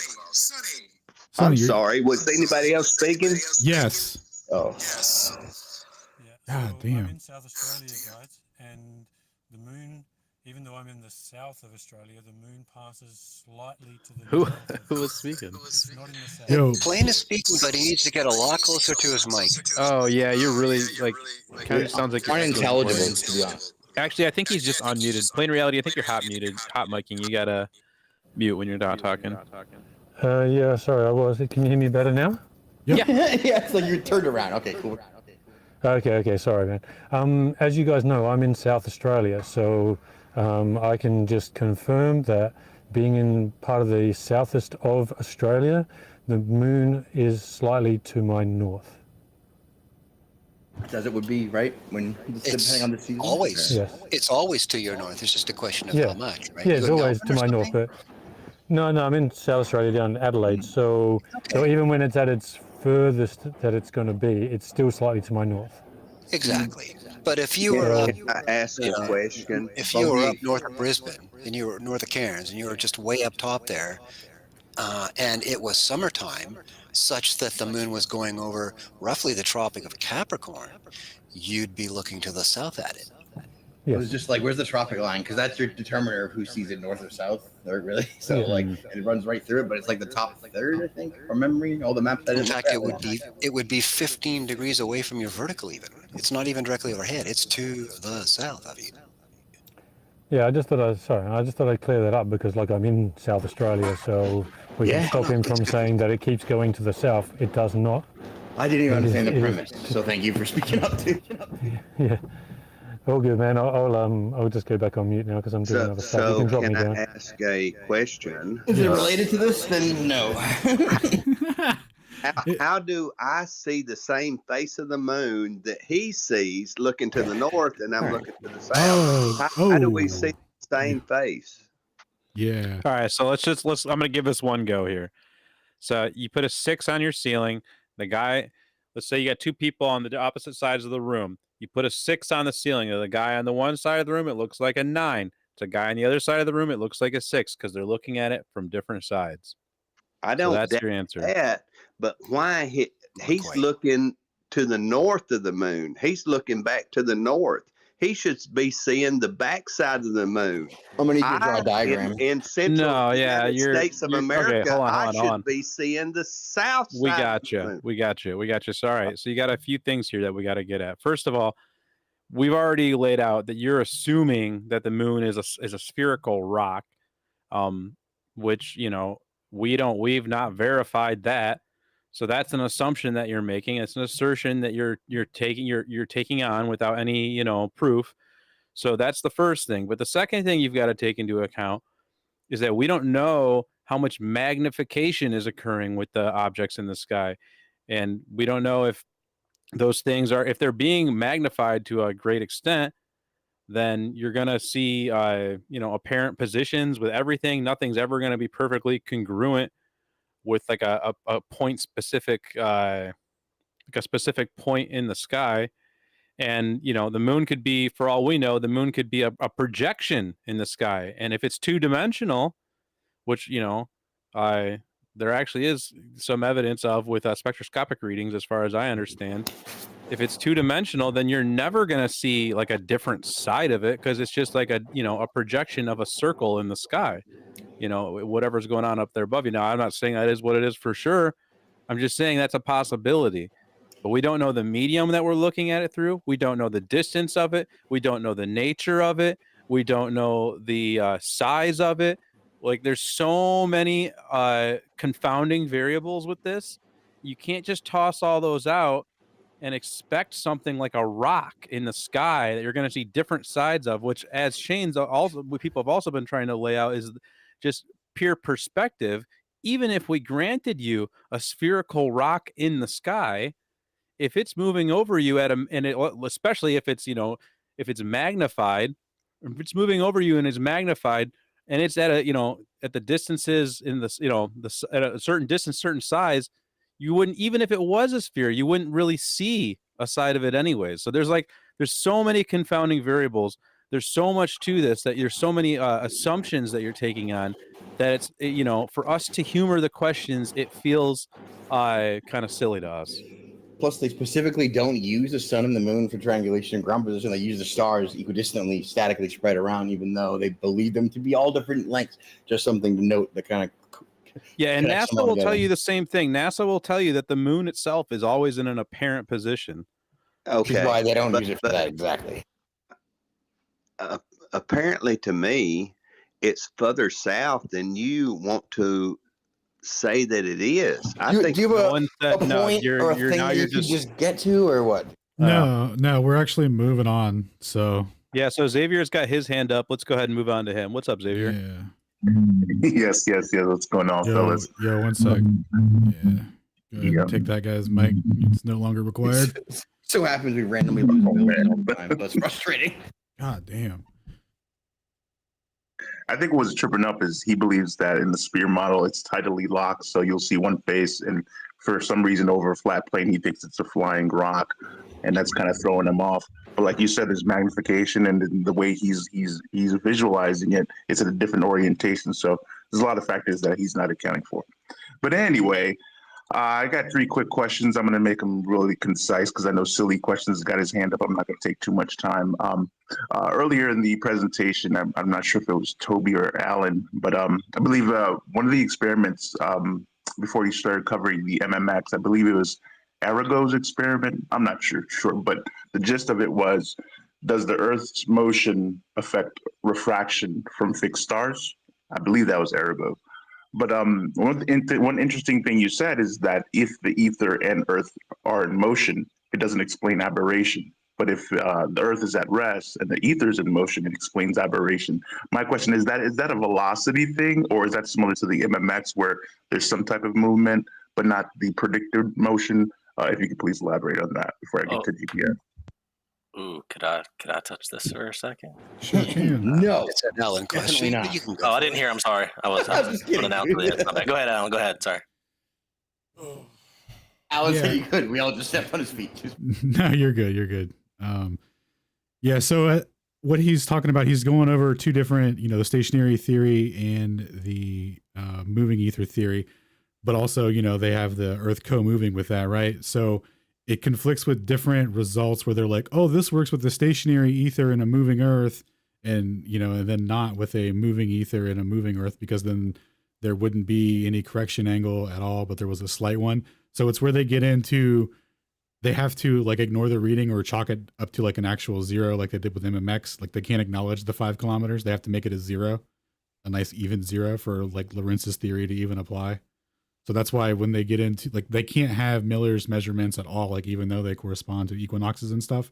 They're like, nope, nothing, because it would be 1-to-1 to the velocity. So I think that was the question, right? Yeah. Thanks, man. That solves it. So they always got to check it off to error, right? That margin of error. Whenever something messes up their theory, it's margin of error. Don't even worry about it. Well, but whenever you can't use gravitational equipotential or something, yeah. Whenever that's unavailable. Definitely, bro. All right. Second question is on GPS, the timing system, or rather than something relating to distance. I try to understand them. I try to be gracious and generous to their argument. Whatever I could try to steel man. Usually, there's nothing incoherent there. But I try to find coherence where there's incoherency. So when they say, well, in the GPS, there's relativistic corrections, right? When you try to say that the coordinate system is Galilean, meaning it presumes the absolute space and time, but they say, don't worry about it. This word in the manual, it says relativistic corrections. What do they mean? Is there something there, or am I reading too deeply into it? So that's just to break your mind, right? Like they do give you the equations for the corrections for the equigravitational potential at the orbital altitude. And so that's for general relativity. And then they give one for, the spin of the Earth, right? So they have one for that. So they say that that's their special relativity velocity correction. And then they have an additional correction, which is a Lorentz, what is it? Lorentz rotation. Sagnac. Yeah, they do a Lorentz rotation, so it's a different type of application of the math, and they call that the Sagnac correction, right? Even though they're already accounting for Earth rotation in the thing. But more importantly, what Paul Marmé showed was that the math they use, they're not doing any transformations or anything. They're using an equation that's just kind of dressed up, a dressed up version of how they would derive the Sagnac effect, like classically. So it's just relative velocity through, a medium, essentially. And then when they get into the corrections, right, they say, this is a gravitational potential correction and this is a velocity correction. It's like, well, what's actually being corrected? So in both cases, in both scenarios, velocity or equigravitational potential, they're looking at a retardation in the frequency, right? So it's not like it's behaving differently or there's a different mechanism and they're observing like a different phenomenon. It's just a retardation, and they're like, how do we fix this? And they're just like, well, if we divvy it up a little bit, we can add a little GR here, we could add a little special relativity here. And then like that paper was showing through the 90s, they weren't even accounting for those at that precision because they quote unquote canceled out. And then especially with, they don't even touch on the relativity of simultaneity because that's just like, if you're not correcting for that, I mean, why are we even here, right? There's no way to distinguish like what there is. It just relative motion through a field? Is the field density as you get further away from the Earth, is it more dense and you're moving through that, so you need to have a slight correction for it? You know what I'm saying? So like there's different physical mechanisms for it rather than, oh, there's actually a temporal divergence from the center of the Earth. Like, okay, dude, cool. When in doubt, you got temporal pockets of space-time, which we do sell underneath the cosmology. Right next Yeah, to we got the supply. Hot Pockets on sale this week. That's right. Yep, But, counterspatial hot pockets. That's right, on sale. I have difficulty with GPS on another level here, and it has to do with the code.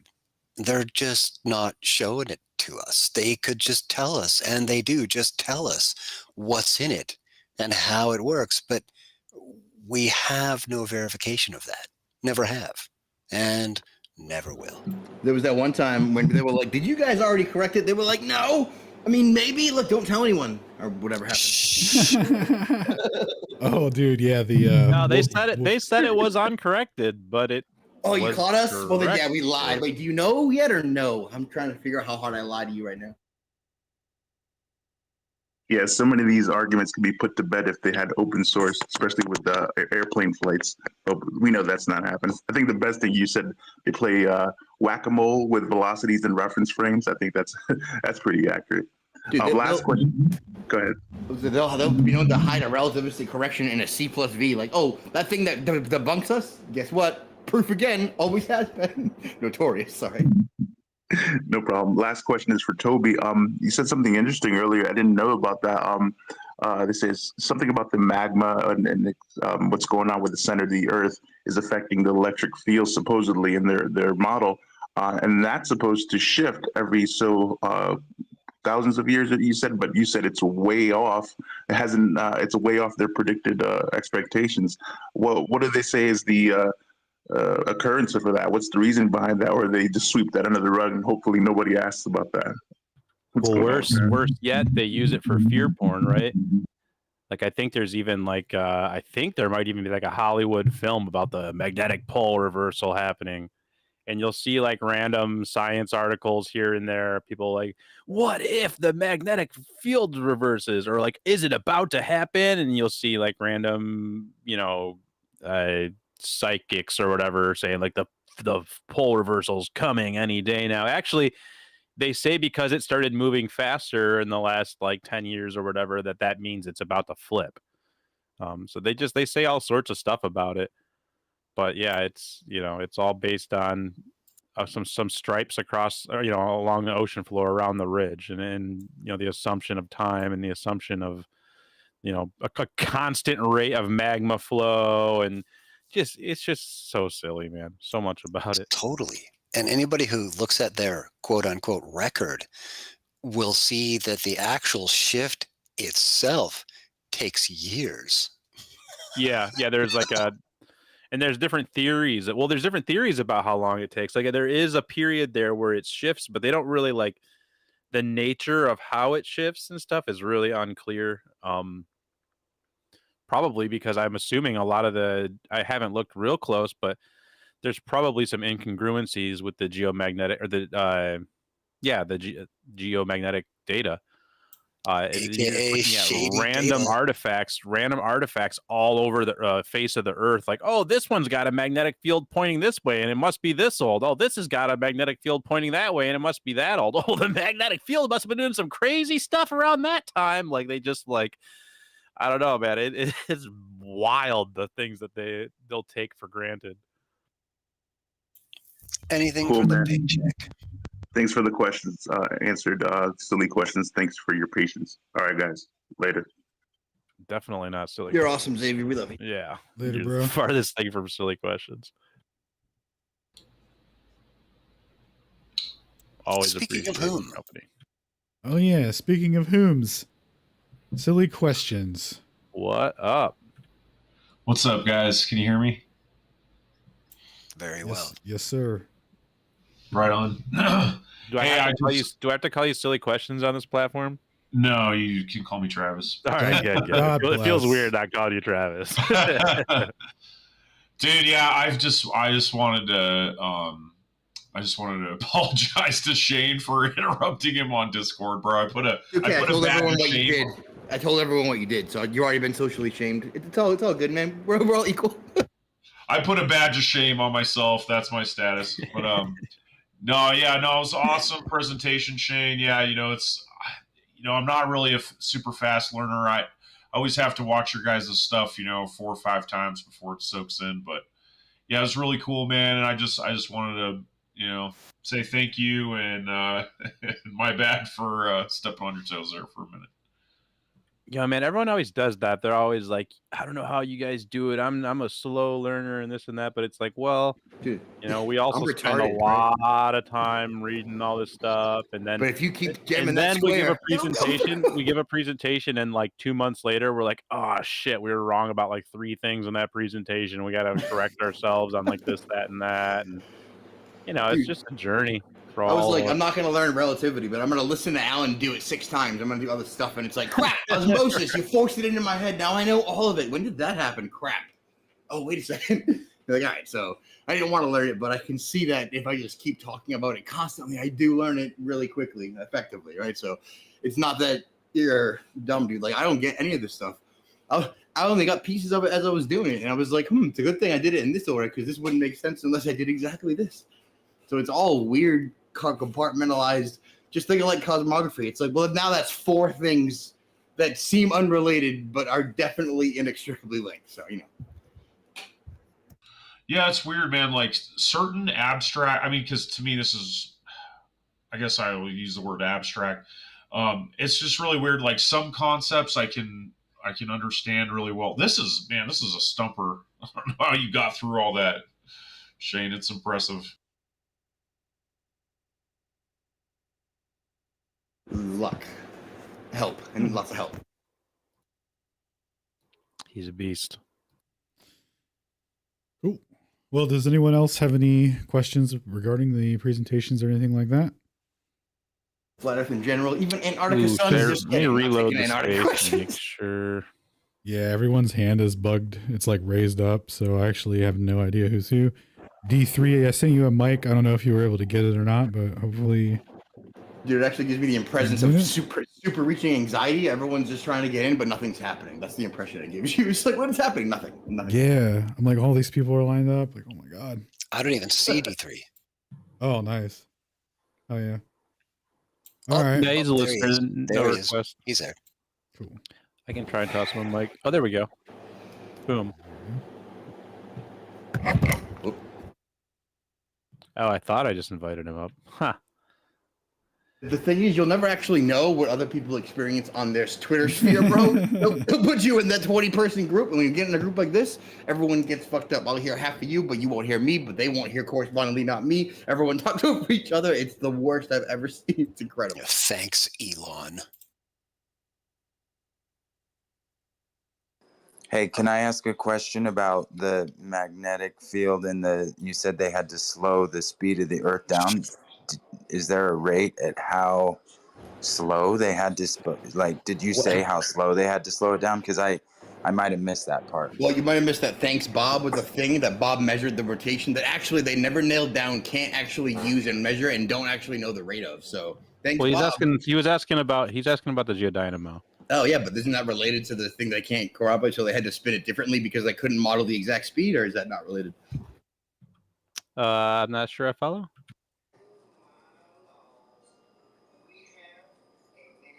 Yeah, I mean, I understood that what Bob measured it wasn't enough speed for the speed of the Earth, but I thought I heard in the presentation that in regards to the magnetic field, they've tried to model it and they had to slow the rotation of the Earth down just to try and even make it close to working, and they still aren't very close. And I was just curious how much they slowed it down to try and make it work, if you guys knew.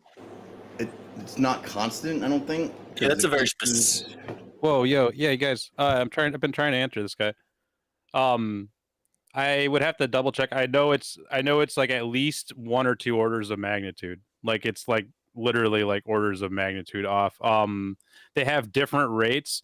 So like depending on the computational power that they want for other parts of their like simulation, they have like multiple different I can't remember what they call it, like spin rates or something like that. There's like they have like literally different models of spin rates.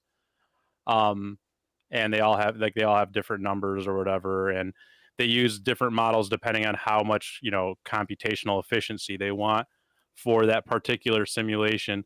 But yeah, like in order to actually try and simulate it with the actual rotation of the Earth, as of it was like 4 or 5 years ago, the guy said it would take like, it was like 50 something years with like a few million processors or something like that, but just basically just like unattainable. Because they can't. They do everything. If you look in the Jumbotron to what I posted at April 20, or it's from April 29th. It's a minute 30. That's like the exact explanation of the guy showing it. But I did end up looking in the papers too. I could pull it up and get the exact numbers for you.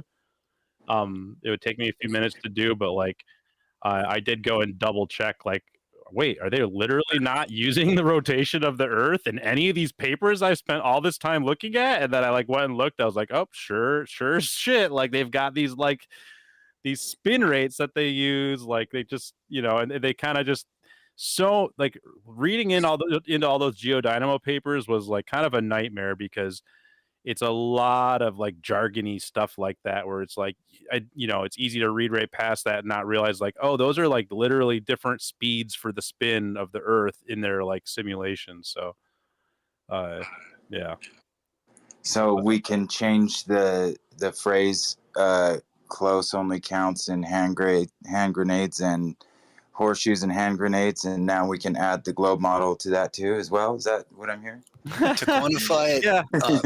As far as the graph goes, the way I interpret it, being rotation on below, we're talking about a billionth of its current SUMED alleged rotational speed, like 10 to the negative 10 billionth of its current like 15 degrees per hour.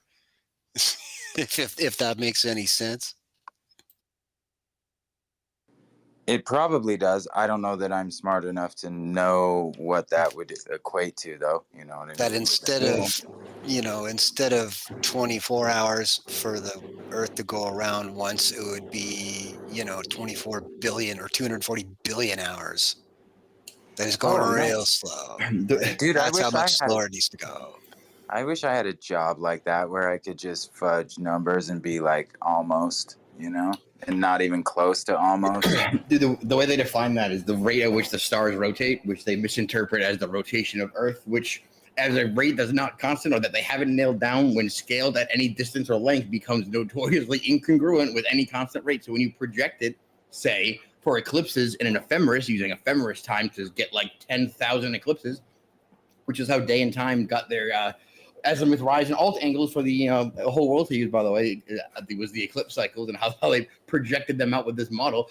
right? When you do that, the time is always wrong and off. It's off by like a tiny degree, but the longer it is, the more off it is, and it's always been a problem. They have like 7 different ways to deal with it. The eclipses has like delta terrestrial time with like a 7-page computation that I didn't bother to read but pasted somewhere.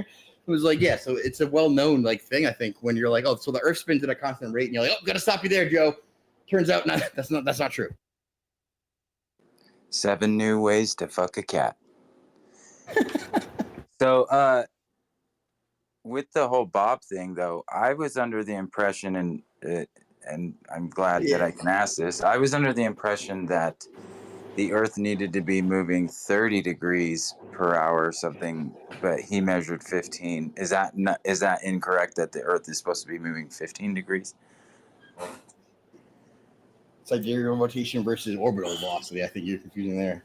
No, on the graph he's got where Earth is at 10 to the negative 15th in terms of rotation.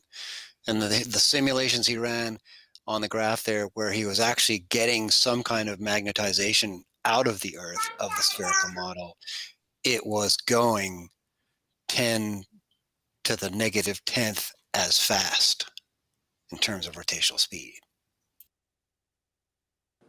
Okay, and then he also got different measurements when he changed altitude as well, like when he was on the top of that Colorado mountain, or was no, we're talking about the vortex motions of the mantle inside the fluidic motions, and that's supposed to be what's causing magnetization.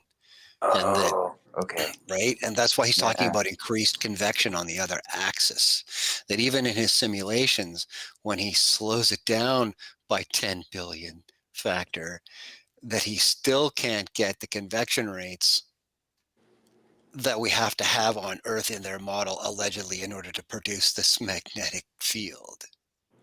Okay, yeah, so they're that's both out. That's why it's diagonally different, not just different on one axis. Okay, I had gotten confused as to what we were talking about. You're talking about my first initial question, then. At least I think so, because I was taught, unless what Bob measured was what I was taught, like the magnetic field. Is that correct? Because he was using the ring length. Yeah, okay, that's what. So I did understand you correctly, because you were talking about what I had asked in the beginning about the magnetic model. Okay, sorry. There's so much here to just try and get through it, and I appreciate your guys' patience with me, because I am not exactly the brightest light bulb in You didn't hear me lose a garage. sentence in the middle of it before? Like, it happens, Dude, no worries, Yeah. dude. We all learn it together. Like like Shane's thing is complex as hell. Like I only learned it through him talking about it over and over again and listening to him argue it with people. Oh, back at you, bro. Here we go. So Yeah, we're all in the watching all same your boat, guys' bro. videos. Yeah, you're good. Yeah, well, and I watch your guys' videos. I have to watch them, 2 or 3 times just to make sure I can start to even understand the language. So, but yeah, I appreciate the patience with me. No, you're great, man. No worries. Being patient with genuine people who offer constructive criticism and actually add to the conversation. That's crazy. We should be dicks to them, I think, probably. Wait, what do globe earthers do? Oh, globe earthers. Yeah, it's well, the few conversations that I've had even on here have just been completely ridiculous. You can't ask these kind of questions without them getting emotional, and yeah, it's rough.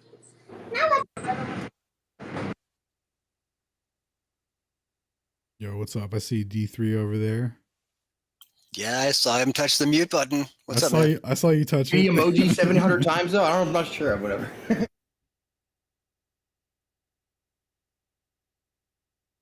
Is it even him? Oh, we spooked him, dude. Dang it. I'm over here trying to talk to you guys about magnetic fields, and meanwhile, my 4-year-old's rubbing yogurt on his belly like it's lotion. That's the precursor. That's another way to eat it. Yeah. So I'm gonna mute up for a little while, but I'll keep listening as he That's, giggles. you know, it sounded exactly like that, to be honest. Yeah, that's what was going on. You have a good ear, Shane. That's pitch perfect. Pitch perfect yogurt to belly ratio. Your giggles and echo and a little flap. You know what I mean?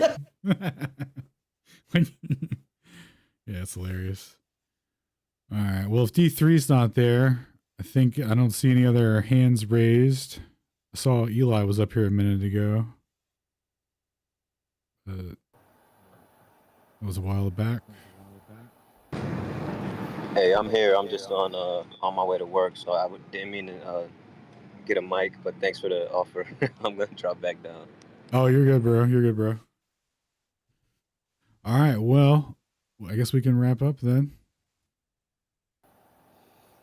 Oh, hey, Paul. bro. Can you hear me? Yeah, sorry. Hey, man. I just was wondering, like, I didn't hear the entire presentation, so I'm not sure whether or not you covered this. But how do they get around the fact that, and I'm pretty sure this is what happens, if you can correct me on this, but that the magnetic declination and the way they need to correct in the south is so far different than the north. That how do they get around that? Because if everything's still pointing perfectly to the north, we don't have to do many corrections, but then it's completely different in the south. Do you guys know how they get around that? Oh, whoops. You know, they generally just.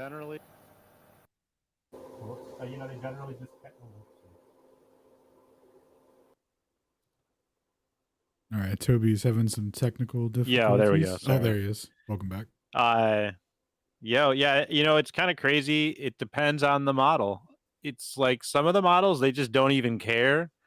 Like they don't even really care, you know, how close it is to the secular variation. They're more worried about like where the pole is. It just, some of them are like purely numerical and just about trying to like keep the magnetic Reynolds number above 1. But then they do have some dynamic models that try to like model that all out.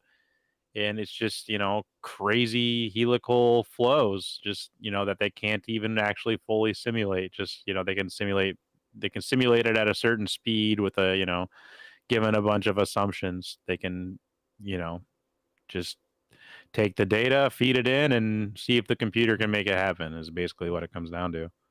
And if it does, then it's real. Yeah, because wouldn't you think that the assumption would be that, okay, in the north, you would follow your compass north, but in the south, your compass would point south and you would follow it to the south. Wouldn't that make sense? If you had a South Pole or something. Yeah, no, it's really insane. And if you go and check the actual magnetic declination corrections, it's like literally there's like 90 something degree corrections at certain parts, meaning you're like making a full turn. You're looking for south, you want to go right and then right and then right again. Exactly, dude. It's insane. Really and then it's all based on this assumption that if you follow your compass north, all of their issues with the asymmetries that are everywhere, it's all based on the assumption that sometimes you won't be going actually north. Like if you just follow your compass, it could literally take you like back down and around, up, down, left, right, like every which way, and then eventually you'll end up at the North Pole. But you know, just because of the anomalies, you may end up doing a bunch of twists and turns before you end up actually going straight there. And so that's part of also how they just, you know, it's just purely observations, you know. Their model is, as you can see, way out there. So they believe it before they even test it, I guess. They have no idea. Yeah, another question, Paul? No, that's probably about it, man. Yeah, I just can't see how people can make sense of that, really. That, you know, I mean, if it's working one way in the north and it's working completely different in the south, that is suggesting that both of those areas are different. We're finding most people don't know any of this, and they assume other people do, and then that's enough. And it's like also it's crazy because it looks so bad in the south. It's really sus looking. Like, yet, you know, there's like no one down there, right? Like big chunks of the ocean that are like, no one's going out there with a dip needle and testing magnetic declination. We did have a sextant though, so we're good. We got everything we need. And especially in the middle of Antarctica, quote unquote, middle, whatever they claim the middle to be, or the outer edges of the ice balls, or whatever it is. Like, no one's going out there and testing with, or at least no one that I know is going out there with a dip needle and testing things. And better yet, like an actual magnetometer. Toby, what do you think Austin Yeah, then should on measure? just a tiny different note, have you guys ever seen any of those shorts of the massive bulk carriers and stuff cruising through the oceans in like 70-foot waves? That stuff is literally it's just weird. Yeah.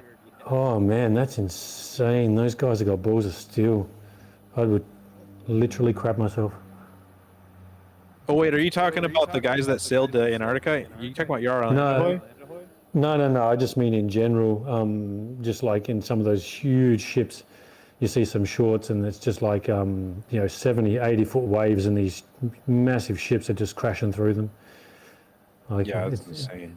I don't know how those guys do that job, man. That's insane. Yeah, the ocean is a crazy place. Anyway, I'll drop off, man, and we guys can close it up. Thanks for the answering the questions. My pleasure. Good chatting.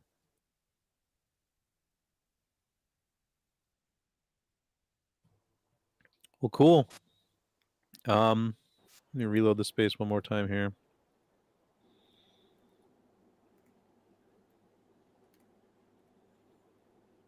Yeah, I don't see any requests or hands, so we can go ahead and close things up. Cool. Someone give me a gratitude. What's a gratitude? Just kidding.